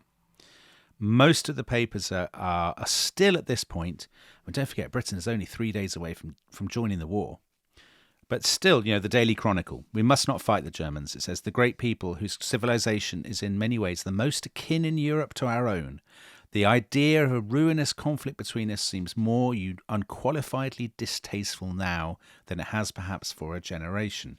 So that's again picking up on the idea that actually Anglo-German relations have been improving. Exactly. It's so interesting and so counterintuitive, given everything that we believe about the road to the First World War. The cabinet meets again. Still, they can't decide. And now they're very conscious that if they can't agree, if the cabinet splits, actually what happens to Britain? What happens is the government falls. And after this long period of intense partisanship about Ireland, about the House of Lords, about taxes, all of these things, the Liberals are booted out and the Tories come in, or the Unionists as they were called. And so what is the Tory position on this? Let's get stuck in. We love a war. That's their position. So they are absolutely. They have met privately, the Tory leaders, Bonelaw, Balfour, F.E. Smith, and they have decided that they are all for the war, and they will stand. They want to stand by France, and they want to get stuck in. I mean, it's an interesting question about why the Tories. I have to confess, I'm not sufficiently well read on Tory politics in the early 1910s to know the answer about why they're so keen. I think they regard it as the patriotic thing to do, and they like the idea of flexing Britain's muscles and not staying out. And maybe also it's just a way of getting the Liberals out. Of course it's a way of getting the Liberals out, exactly. So the cabinet meeting this time again breaks up, no decision. Now, interestingly, Churchill wanted to mobilise the fleet. Everybody said, no, terrible idea, very provocative. And at the end, they all go out, and on this way out, Churchill says to Asquith, how about it? Let me mobilise the fleet. And he said afterwards, Churchill said of it, he looked at me with a hard stare and gave a sort of grunt. I did not require anything else. So Churchill actually is getting the fleet to its kind of war stations in readiness. The French, however, are horrified that the British have still not come to a decision. So remember Paul Cambon, who refuses to speak any English. Well, can't speak English. And doesn't apparently. agree with the idea of people and French people going to English schools. So bad news for our producer, Theo. Cambon meets Grey, and he is virtually in tears. He is white, and he says to him, this point that you made, Tom, you promised us. We sent away our fleet because we thought your fleet would protect us. Will you not help us? Yeah, and doesn't he famously say, I'm waiting to see if the word honneur That's right. must be struck out of the English dictionary. That's right. And Gray basically says, we still haven't made up our mind, sorry. And Campbell says to his aides, ils vont nous lâcher. They're going to let us down. Those buggers, they are going to ditch us. He really believes it. And in the Foreign Office, there are some people who are actually threatening to resign. Eyre Crowe. This is over a point of principle. Yeah, because we promised the French. That's their claim. We promised the French, even though we had nothing in writing. This is, I suppose, you would say, this is the... Now, so you gave the example in a previous episode of the historian Neil Ferguson, who thinks Grey was negligent here. And you could say this is the problem when you run informal, secret foreign policy, that actually you've made promises... And maybe, you don't have the capacity to keep them. You have issued checks. You've issued checks. Without exactly requisite capital behind them. Exactly that. Now, if that is an emotional scene, there are two more absolutely extraordinary emotional scenes to come today on this Saturday, the 1st of August. The first is in St. Petersburg. At 7 p.m. exactly, the ambassador that you mentioned, Tom, Count Portales, is admitted to the Russian Foreign Ministry, and Sergei Sazonov, the foreign minister, is waiting to receive him. Portales says to him 3 times, will you stop your military measures? And Sazonov says, no, niet, or probably non. They're probably speaking French, actually. He says, non. And Portales is very moved. He's kind of shaking. He's breathing heavily. And he says, in that case, Monsieur le Ministre, I am commanded to give you this note. And the note is the declaration of war. And at that point, Portales totally loses it, breaks down in tears, puts his hand to his head, and says, I never would have believed that I would leave St. Petersburg under circumstances like this. I can't believe it. And he's crying. And incredibly, Sazonov starts crying as well and says to him in French, believe me, monsieur, one day we will meet again. And they embraced each other before Portales went out of the room. Quite a contrast to how Germany will declare war on Russia later in the century. Later in the century, yeah. But again, a reminder that these people often had quite strong personal relationships. They belong to a kind of international caste, I suppose, don't they, of aristocratic diplomats. And they've often rattled their sabres. But they never really imagined that they would ever get to this point. Now, even if that's emotional, even more emotional and frankly bizarre is the scene in Berlin. Wilhelm, who's obviously been kept out of the capital as much as possible to avoid creating a scene, is driven in from Potsdam. He goes down the Great Avenue, Unter den Linden in Berlin, and he's dressed up. He loves. We know the Kaiser loves to dress up. So I would say it's pretty clear from all the sources you've been citing that he didn't actually want to go to war. That he shrunk from it. But now the bullet has been bitten. I mean, this is kind of what he's made for, isn't it? Yeah. A grand histrionic scene that involves dressing up and posing and strutting. Exactly. He's made for it. I mean, he's frightened of it, I think, but at the same time, there's part of him that secretly probably quite enjoys it. He's got his uniform on, the cavalrymen of guard, massive crowds, of course, waving flags and cheering him, which is what he wants. He goes to his palace at 5 o'clock. The Warminster Falkenhayn, the Chancellor Bethmann Hollweg, come in with the mobilisation order, and he signs it, Tom, at a table hewn from the wood of HMS Victory, of Nelson's flagship. And how has that come to pass? So this is a gift. It's a gift from his kith and kin in Britain that was given as a gift to the Kaiser. Really? Yeah, because HMS Victory, although it stands to this day and is a brilliant place to go and visit, it's constantly being renovated and repaired. So in the course of that, they've taken some of the timber and used it to help make it, to make a table. So is there a kind of is there any resonant symbolism in that? Well, if you're going to smite the French, what better table to use, right? I mean, but is he also identifying himself with the Anglo-Saxons? No, I don't. I don't think so. We might like to think that, Tom, because we're a patriotic podcast. I'm just wondering. I mean, is he thinking, well, the British are not going to join with the French?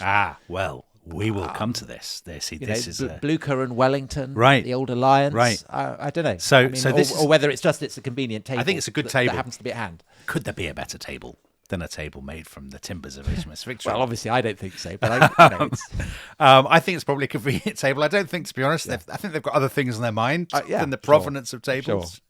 Sure. Anyway, he signs this thing. Falkenhayn says, "May God bless your majesty in your arms. May God protect our beloved fatherland." And they've all got tears in their eyes. And they're all shaking hands. The Kaiser goes onto the balcony of the palace. And there's a huge crowd outside. And they sing the Lutheran hymn, "Now Thank We All Our God." And that had been a huge patriotic anthem in Prussia because Frederick the Great's soldiers had sung it on the battlefield. So it's a very sort of stirring scene if you're German. And the Kaiser then gives this speech, very famous speech, where he says, "Ich kenne keine Parteien mehr, ich kenne nur Deutsche." I no longer see political parties, I see only Germans. All that matters now is that we stand together like brothers, and God will help the German sword to victory. And this is the part for which he's been rehearsing all his life.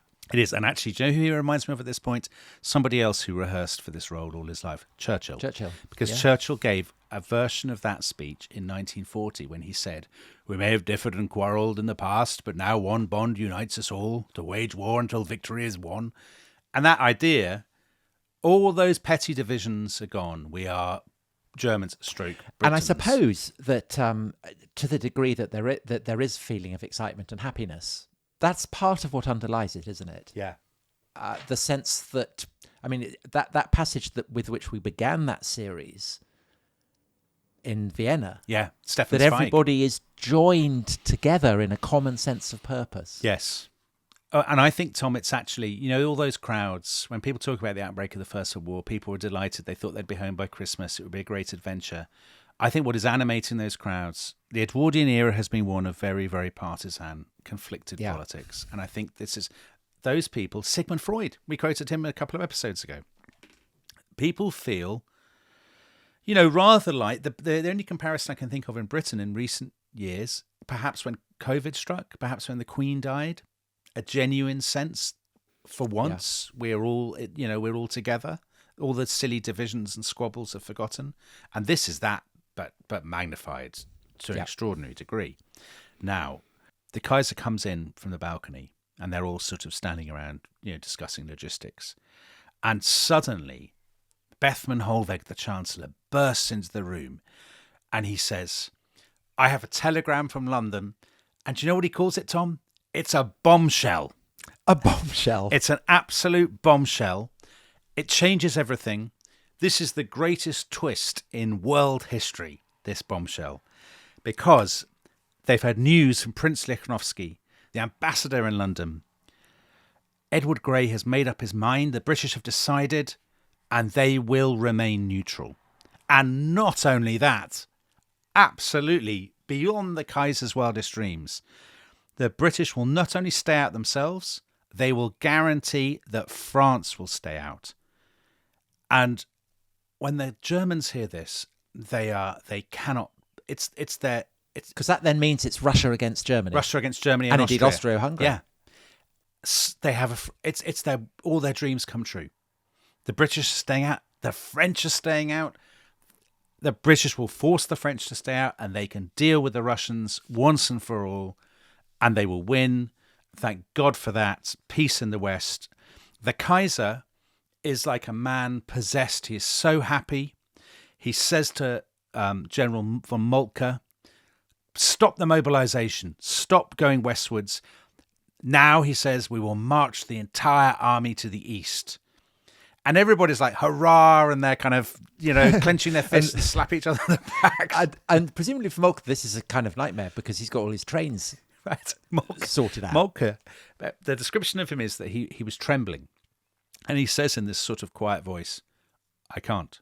We can't. And of course he can't. Their entire plan, as you said, Tom, their entire plan is based on going westwards. Although all their war games, all their preparation is they will go west. Right now, 7 out of every 8 soldiers in the German army is moving westwards. Their advanced troops have already crossed the border into Luxembourg. And as Moltke says, if we stop now, first of all, the whole apparatus will fall apart. They'll have loads of trains going in the wrong direction. So like in Austria. Yes, yeah, right. We'll look like the Austrians. We'll have men standing around at stations with no food. It will be a complete shambles. It'll be like a British bank holiday. Exactly. But worse, it will leave our entire western border with France totally undefended. The French will just walk in.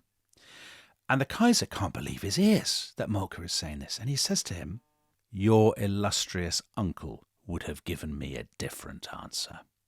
Now, this is von Moltke, the elder, the man in whose shadow Moltke, the younger, has lived for so long. And Moltke at that, I mean, it sounds bizarre. He basically breaks down and starts crying. As he says later, I thought my heart would break. I was broken and shed tears of despair. And the War Minister, Erich von Falkenhayn, has to take him aside to console him because he is crying to be humiliated like this in front of everybody else. And his whole plan is falling apart. He sees the French walking in. He's in floods of tears. He actually has to leave the palace and he's basically sent home. The man who commands the German war machine, he says, as he's taken out, he's saying to people, I was happy to fight the French and the Russians. I can't fight the Kaiser as well. This is mad. He goes home still crying.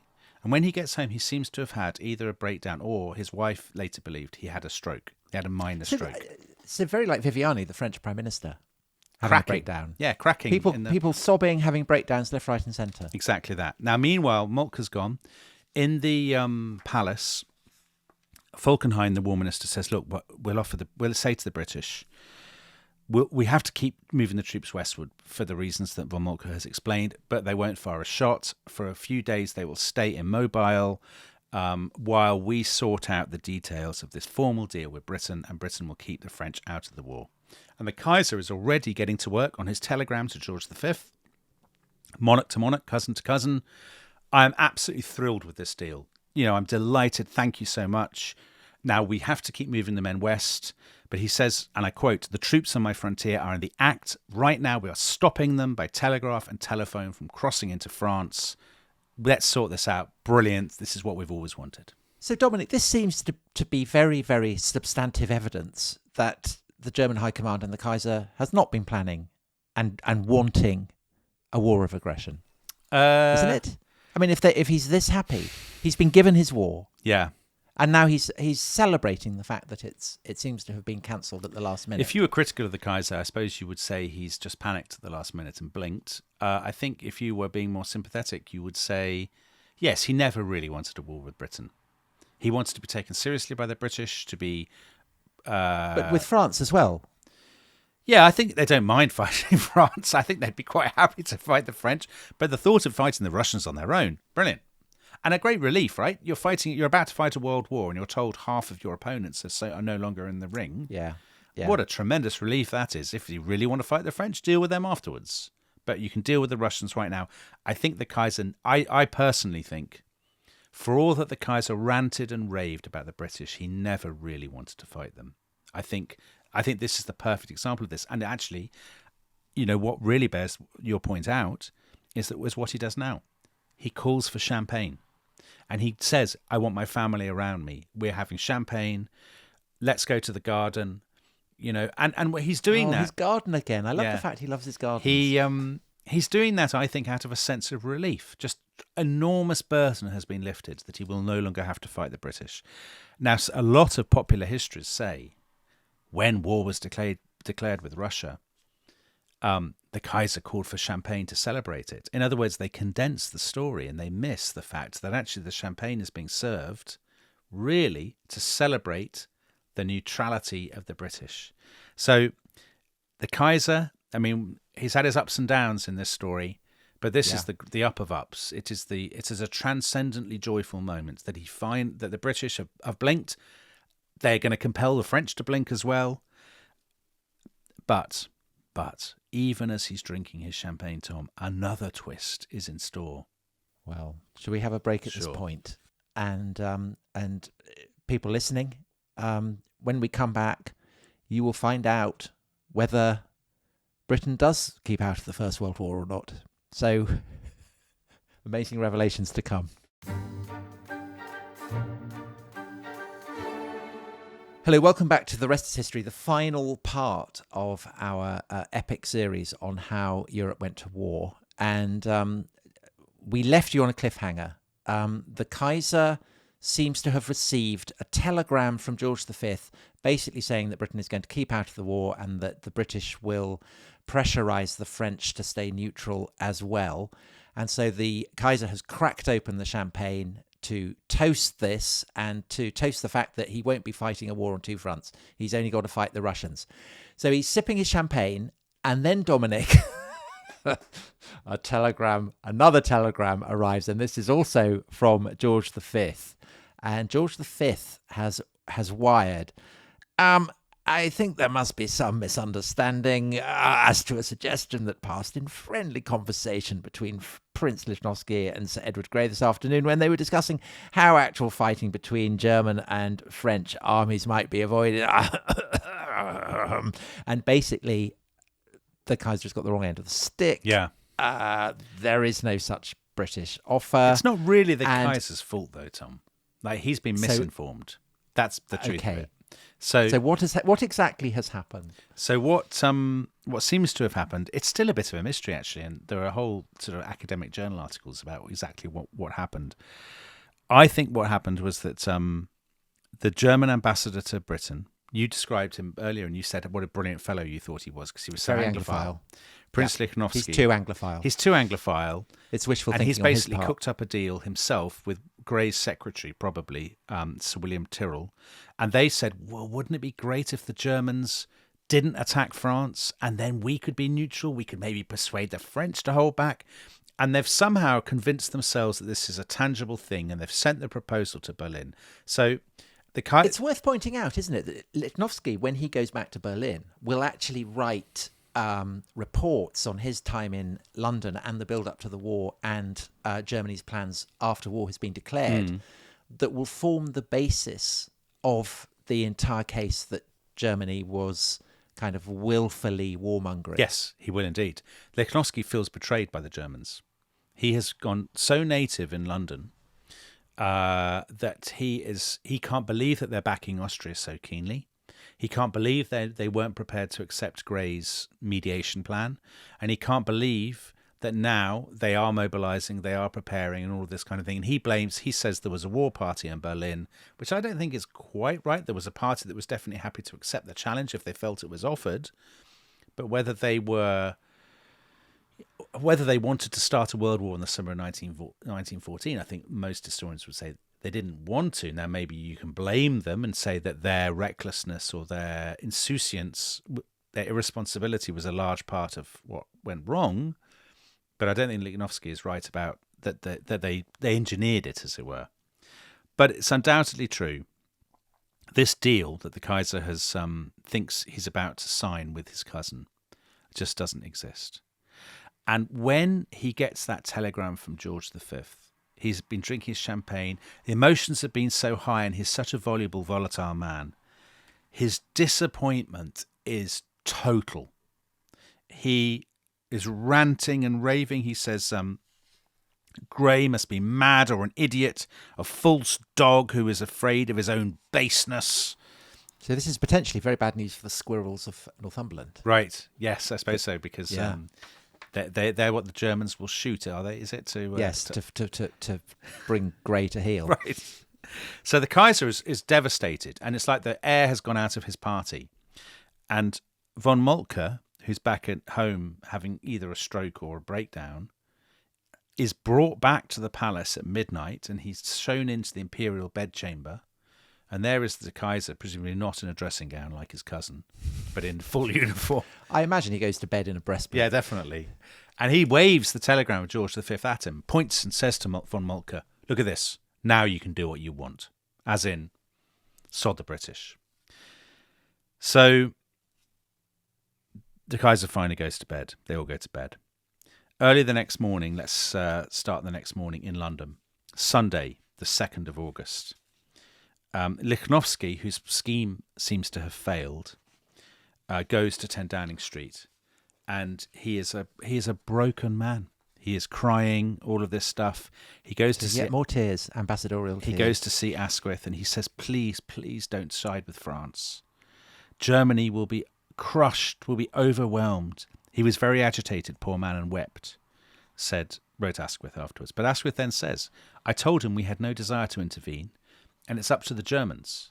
If they don't invade Belgium, if they don't send their fleet into the Channel to attack the unprotected north coast of France, then we will stand aside. Now, of course, he's asking two things that the Germans kind of can't really. He's basically asking the Germans not to fight in the West, and it's hard to see that they're not going to do that. But we'll come to that in due course.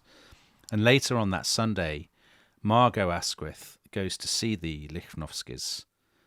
The princess was in tears on the sofa, and he was walking up and down in silence. He caught me by the hand and said, "Oh, say there is not going to be war. Dear, dear Mrs. Asquith, can we not stop it?" I put my arms around Mechtilde on the sofa, and we both cried. Actually, I've been a bit harsh there by doing that voice, because it is quite. I think you have, because that's a very, very affecting moment. Yeah, it is a sad scene, but that's the cynicism of the man, Tom. That's the Captain Benteen cynicism that people associate. Breaking through. Yeah, can't help myself. Yeah, the show of compassion, but beneath it, a harsh, cool, calculating heart. Yes, a cruel and cynical intelligence, I believe. That's right. Yeah, is the phrase. So across Europe, generally now, the mood is awful. Actually, it's not all celebrations.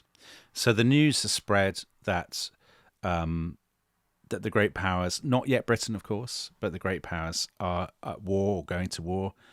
And actually, three examples that give the lie to the idea of the great celebrations.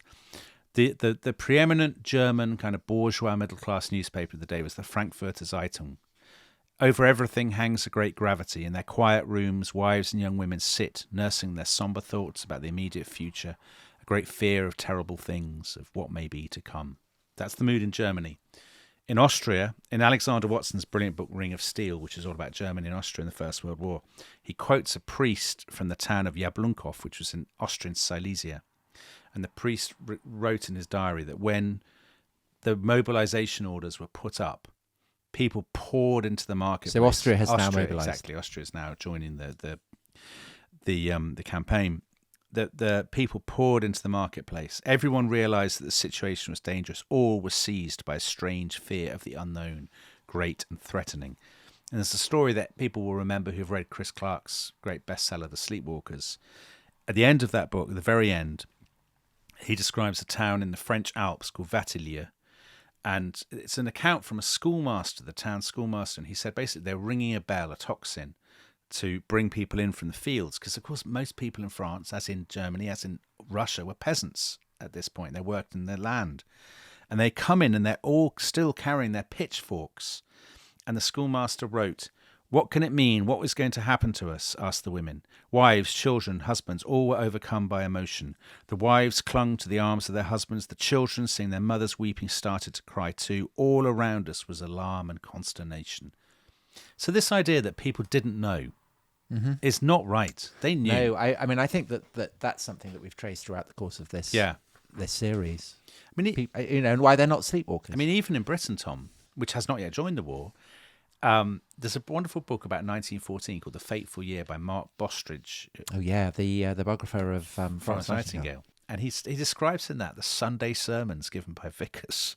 Some of them I mean, there's one bloke, where are we?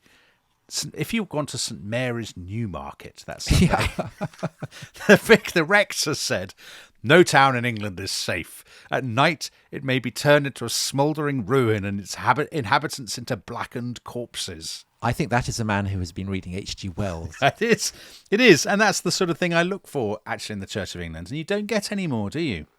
No. It's all very much about inclusivity and not enough about smouldering towns. Enough apocalyptic foreboding. Right, exactly. So, unusually, extraordinarily, the cabinet is meeting on a Sunday yet again. Outside, down in Trafalgar Square, there's a huge anti-war demonstration addressed by the great sort of founding figure, the leonine figure of the Labour Party, Keir Hardie, who is against the war. Keir Starmer is named. After whom Keir Starmer is named, exactly. And they all gather. They know that the Tories support the war. So if they don't agree, the Liberals, or if they split and the result is a Tory government, then Britain will go to war anyway. And is anxiety about the Tories coming to power also anxiety about what the impact of that might be on Ireland, do you think? That is a good question. Is that any kind of influence on British thinking? That is a really good question. And I think it disappears. I think they've only got room in their heads for one thing. So we quoted Churchill earlier, didn't we, saying that the spires of Tyrone for Manor faded into the drizzle of the Irish murk of Ireland. Yeah, exactly. Yeah, and I think that's exactly right, that they've been obsessed with Ireland for the last, 3-4 years? And now they have their minds have turned to Belgium and they've only got room in their heads for one thing. So the cabinet meet, 11 o'clock. And Grey says, look, we've had a load of meetings and the time has come, he says, for plain speaking. War is coming and I don't believe we can afford to see France crushed. We have led France to rely upon us unless we support her in her agony. I cannot continue at the Foreign Office. I mean, finally, his cards are on the table. And the amazing thing is that even at this point, don't forget no German has yet entered Belgium. Even at this point, most of the Liberal cabinet do not agree. So on the point of Britain's honour, I mean, they could have said, well, this is Grey, he's been, underhand, he's been a loose cannon. As a man of principle, he will now have to resign, fine, but we are not. Yeah, they could have done that. Cabinet collective responsibility does not hold. We don't have to do this. They absolutely could have done that. He was speaking out of turn. Yes, they absolutely could have done that, Tom. And some people, deep down, probably would quite like to have done, I think. But probably a slight majority of the cabinet, even at this point, are thinking to let France down, and to see the Germans, on the channel. It's a risk. It is quite apart from the question of honour. But in what way is it different to the Franco-Prussian War? That's a very good question. And maybe we will be doing a special bonus episode, won't we? Where we'll be looking at some of these deeper questions. It is a very good question. In what way is it different? I think the difference to them is that the threat of the reality of Germany to them now in 1914 is immeasurably greater than the threat or reality of Prussia in 1870. Is it also the Belgian question? That if they're going into Belgium, they're going into the Low Countries. The Low Countries has always been felt by the British as their, you can't have an alien power, a hostile power in the Low Countries. People always go on about the mouth of the River Scheldt, a key thing for British strategy, and they say we've never allowed a hostile power to control the Scheldt, or at least not since Great Britain has existed in 1707. That's actually not really true. So Napoleon obviously controlled it. Sure. Yeah. But they have convinced themselves, a lot of them, that strategically it's impossible. It will mean death to the British Empire if somebody controls this. And of course, Germany in 1914 is a different prospect than Germany in 1870 precisely because it is such a huge industrial and economic powerhouse in a way that it wasn't even in 1870. So the stakes seem very high to them, I think. And don't forget, I think the British have been...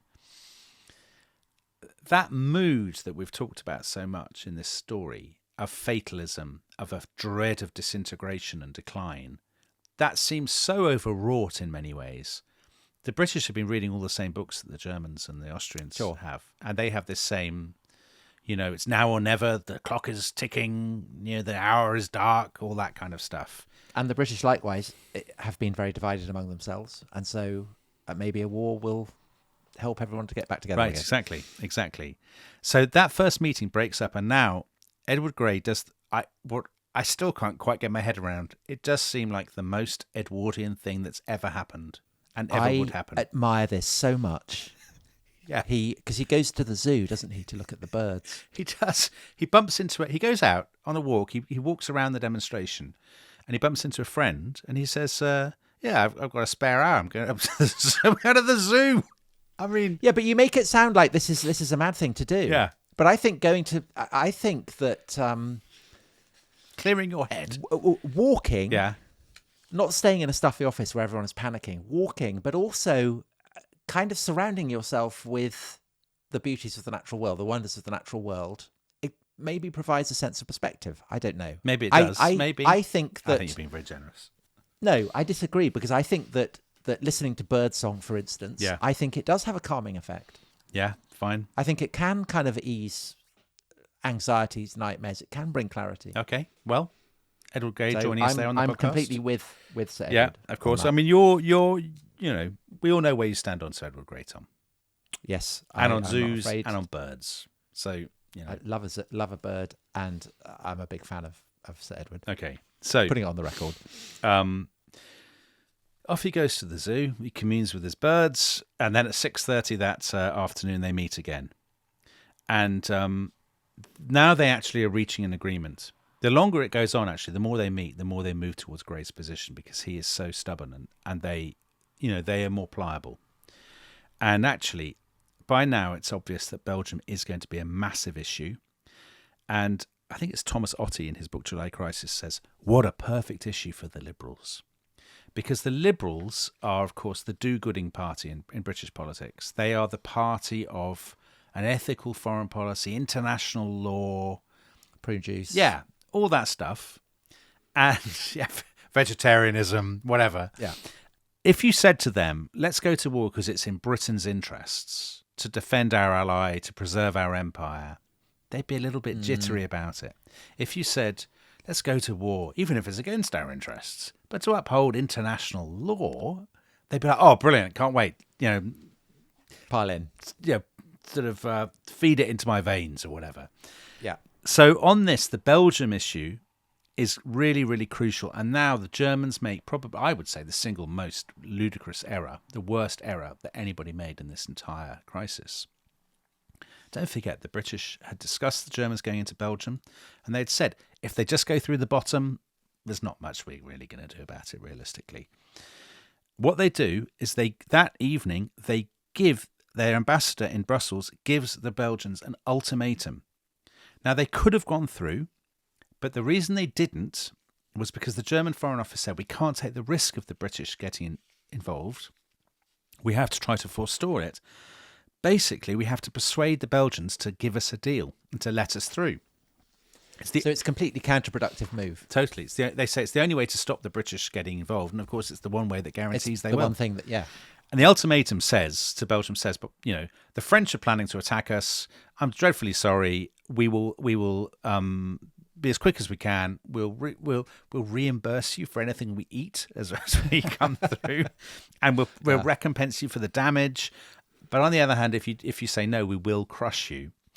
And King Albert straight away he says, well, there's no way I'm going to accept this. We can't allow ourselves to just be a puppet of Germany. And he's made up his mind even as night falls on that Sunday. So now we come to Monday, the 3rd of August, which is a very famous day in British history because, as luck would have it, it's a bank holiday. So it is the bank holiday. So and go on, Tom. So Dominic, we began. I mean, not just this series, but the series before. Yeah. The episodes we did on the assassination in Sarajevo, with Philip Larkin's famous poem. Yeah. Which name checks people queuing up to get into the Oval. Yeah, your favourite sports my favourite cricket ground, my favourite sports ground. So the cricket ground that is home to Surrey County Cricket Club, who at this point are leading the county championship, the championship between the various cricketing counties, doing tremendously well. And they are playing that day at the Oval against Nottinghamshire. 15,000 people queue up to watch the match. Jack Hobbs, the greatest batsman in England, playing for Surrey. He scores a century. Mm-hmm. Surrey rack up an enormous total. I mean, it's golden age stuff. Yeah. Great sportsman, the Corinthian spirit. the green turf, all that kind of thing. Yeah. But what the Surrey authorities do not know, and what the crowds watching that cricket match do not know, is that the War Office has already made plans to requisition the Oval. Oh, really? For the war effort. For what? As what? It's designed to be a place where they will practice bayoneting. Oh God! Right. So in the event, it's only requisitioned for 2 weeks, but that is enough to finish off the cricket season at the Oval. Right. Well, that's sad. Cricket was the loser, Tom. But not Surrey, because although the championship gets cancelled, they are awarded it. Oh, that's nice. They win the championship for the first time in the 20th century. Right. So summer of 1914, not all bad. Well, that Larkin. So the Larkin poem gives the impression, as all recollections of the summer of 1914 do, that it's a lovely sunny day, great summer's weather, all that kind of thing. And that's true, but only in the south of England. The rest of the country was actually a typical quite drizzly August bank holiday. In other words, it rained. And actually, on the 5th of August, the match against Nottinghamshire gets rained off. Oh, well, there you go. So the rain sweeps in. Yes. But so bank holiday, lots of people go to the resorts. They're all excited. It's their big day out. If you went into London, there were crowds. Madame Tussauds, the famous waxworks, had a special exhibition, The Crisis of Europe, with a wax model of Franz Joseph, of King George, of the King of Serbia, and other sovereigns of Europe. So, do they have the Kaiser? I don't know if they. I don't think they do actually. I suppose you can understand why they wouldn't. He'd be a brilliant waxwork because massive moustache. Well, he looks a bit like a waxwork as it is. Yeah, but I suppose they're worried of vandalism, maybe. I mean, when we went to Sarajevo, we saw a waxwork of Franz Ferdinand, Archduke Franz Ferdinand and Sophie. They were terrible waxworks. They were. I don't mean to be very, rude very bad. to that very small and well-maintained museum in Sarajevo, which I recommend to all the listeners. But the waxworks, if that's really how they looked, I feel even more sorry for them than I. It's not how they looked.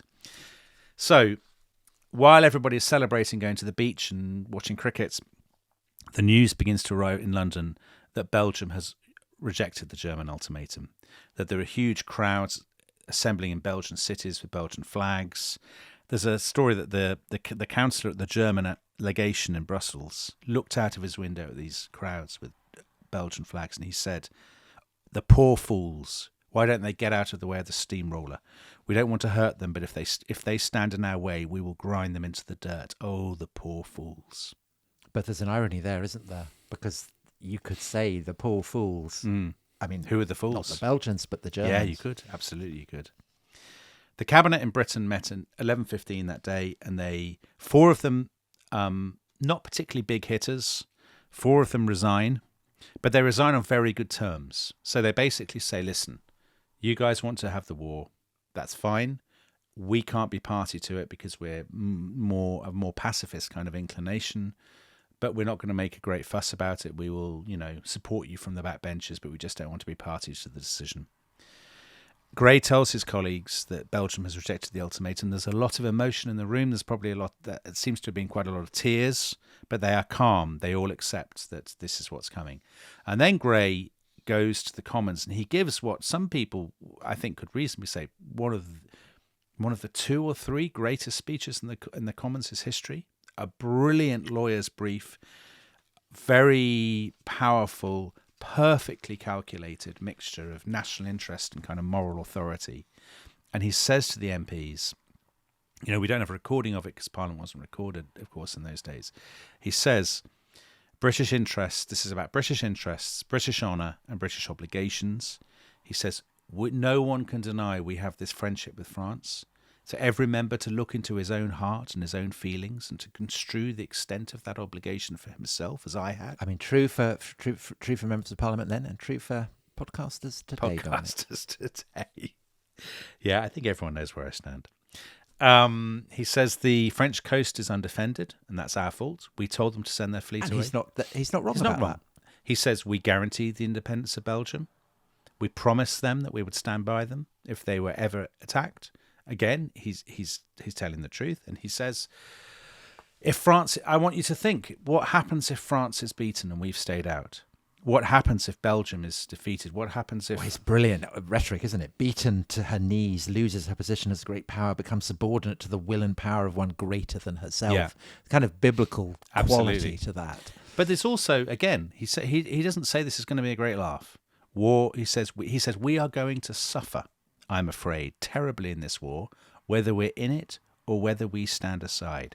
But if we stand aside, we would sacrifice our respect and good name and reputation before the world, and we would not escape the most serious and grave economic consequences. Now, I think in that speech, I've just said what a brilliant speech it is, but I think what Gray does there is he invents the propagandistic British story of the First World War. So, the long-standing friendship with France, for generations we've stood with the French. I mean, that's obviously rubbish. We've only had the Entente Cordiale for what? 10 years? I mean, France is our ancestral enemy, not our ancestral partner, our partner in arms. He doesn't talk about Austria and Serbia.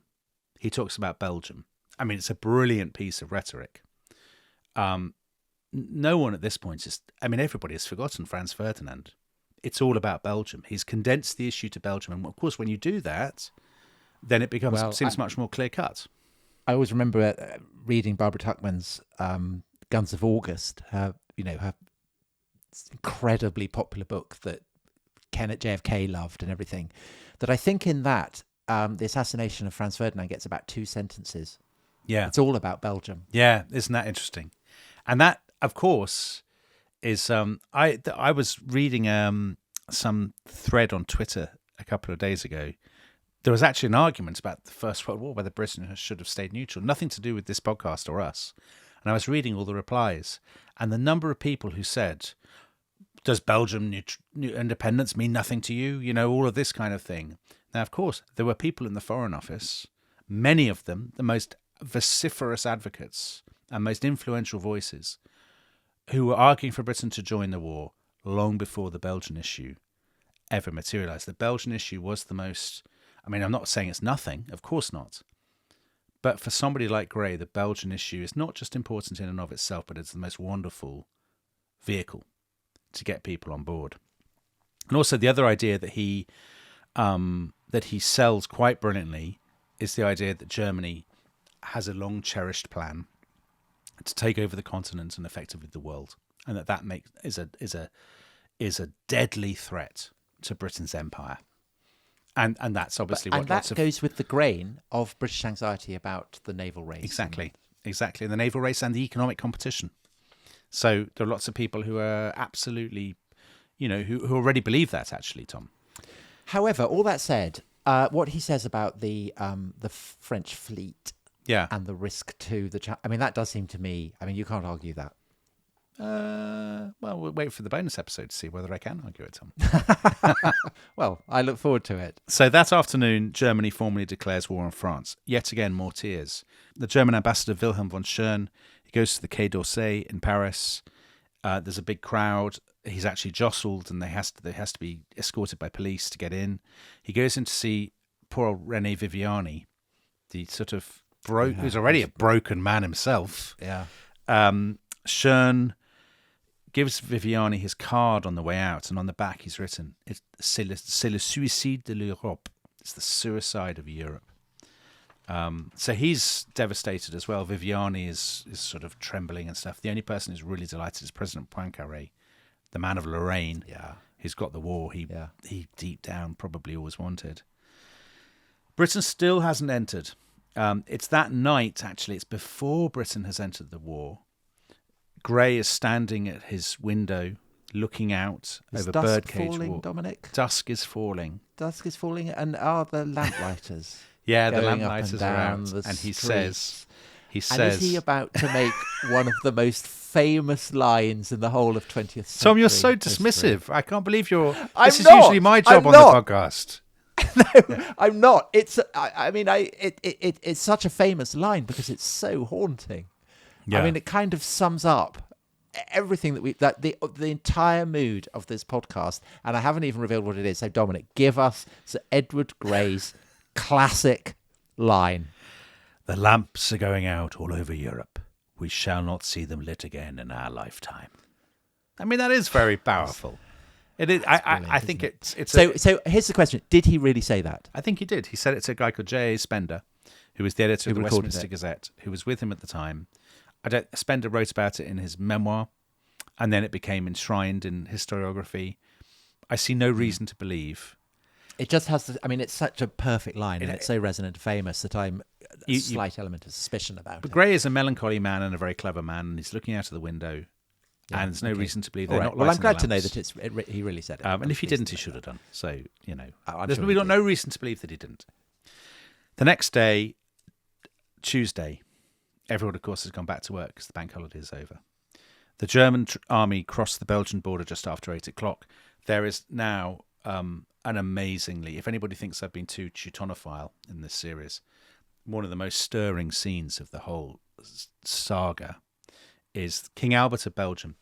At noon, he sends a formal appeal to Britain for help as the guarantor of Belgium's independence. Then he's in his uniform. He gets on a charger, a horse. He rides through the streets of Brussels at the head of a procession of carriages, one of which holds his wife and children. And he rides all the way to the Belgian Parliament. And he goes into the chamber in his uniform and he says in French to the assembled deputies or whatever they are, "Gentlemen, are you determined at any cost to preserve the sacred heritage of our forefathers?" And as a man, they get to their feet and they're shouting, "We, we, we." It's proper stirring stuff. And brilliant for Paul Campbell, who doesn't need to have it translated. Yes, he would approve of that. Though being a Frenchman, he would probably say something disobliging about the Belgian accent. Sneer at the accent. Yeah, yes, he would. He would. So that morning, the cabinet met again in London to sign off an ultimatum to Germany, telling them to withdraw from Belgium.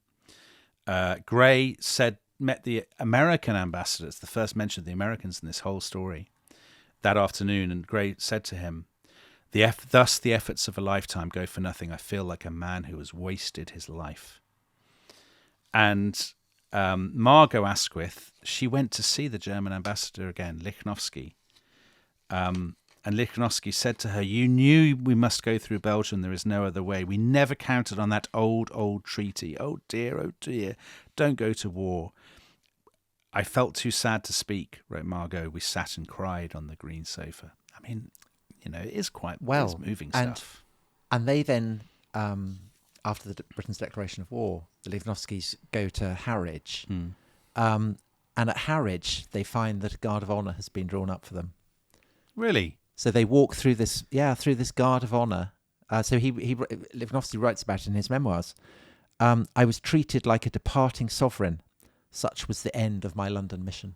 Oh, it's kind of sad, all this, isn't it, Tom? I mean, it's very sad. In Berlin, the Kaiser has now got used to his new part, and he's loving it, actually. He receives every deputy at the Reichstag at his palace. He's in his helmet. He's in his uniform. He has his new title. He is now the Supreme Warlord. I mean, who wouldn't want to be? Which I assume he loves. Yeah, of course he loves that. The little boy in him absolutely loves being the Supreme Warlord. Yeah. And he says to them, "We draw the sword with a clear conscience and with clean hands, because this war..." And every great power is saying that. Isn't that amazing? And believing it. Yeah. They're all saying this. They all believe them. it's of course everybody at the beginning of any war thinks that they are in the right, but that sense of being embattled, encircled. Well, the contrast is surely with the Second World War. Yeah. I mean, in the Second World War, Yes.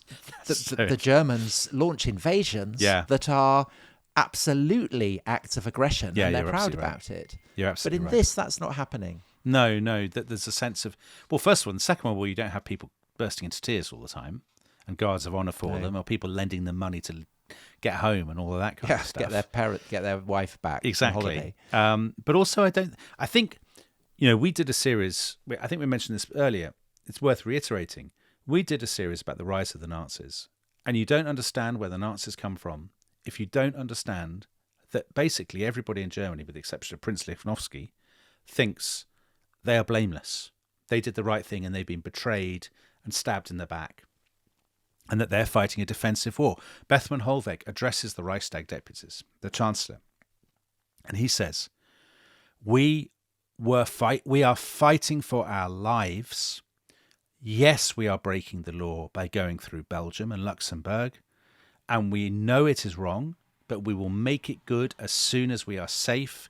When you are as imperiled as we are, fighting for everything we hold dear, you can only think of how you will cut your way out. I mean, that's how they justify it to themselves, because some of this is maybe thinking, how do the Germans justify it?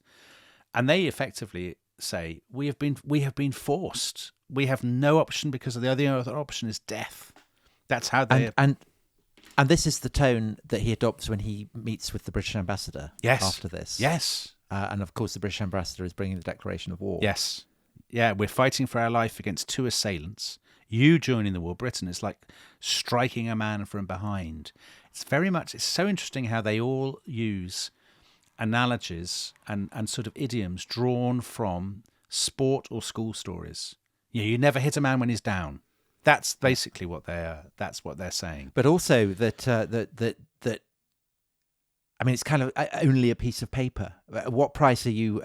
So the British ambassador says we're honour bound to defend Belgium, and Bethmann says, but what price? You were fighting just for a word, neutrality, just for a scrap of paper. Great Britain is going to make war on a kindred nation who want nothing better than to be friends with her. Yeah, and that phrase, the scrap of paper. If you go to the Imperial War Museum in London, they have loads of propaganda posters. That phrase, the scrap of paper, was a gift to Britain because our propagandists used it, understandably. They would do a poster of the treaty and they would say, the Germans think this is just a scrap of paper, but this is the guarantee of Belgium's freedom. This is what we're fighting for. This is what it's all about. This is what it's all about, exactly. And at the end of that interview with, so it's Bethmann Hollweg and the British ambassador who's called Sir Edward. Do they cry? Goschen. Oh, they're both in tears. Absolute blubberthon. Goschen actually says to Bethmann Hollweg, please can I go into your antechamber?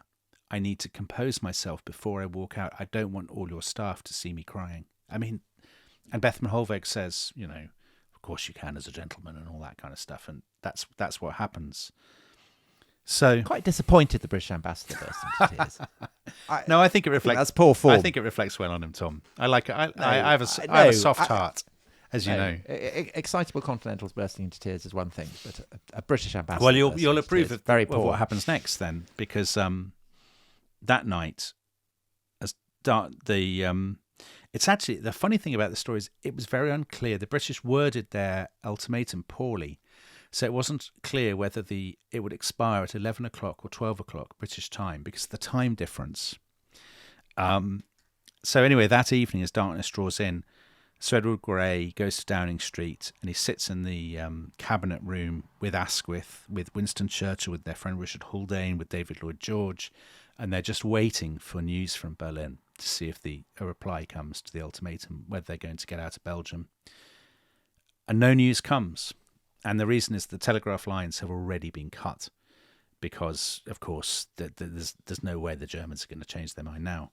And at 11 o'clock, Big Ben strikes, and they hear through the windows the sound of a great crowd that's assembled outside the Palace of Westminster, singing God Save the King, greeting the arrival of the declaration of war. And it's just a few minutes after that a signal flashes from the Admiralty to Britain's fleet across the world, and the signal reads simply, commence hostilities at once against Germany.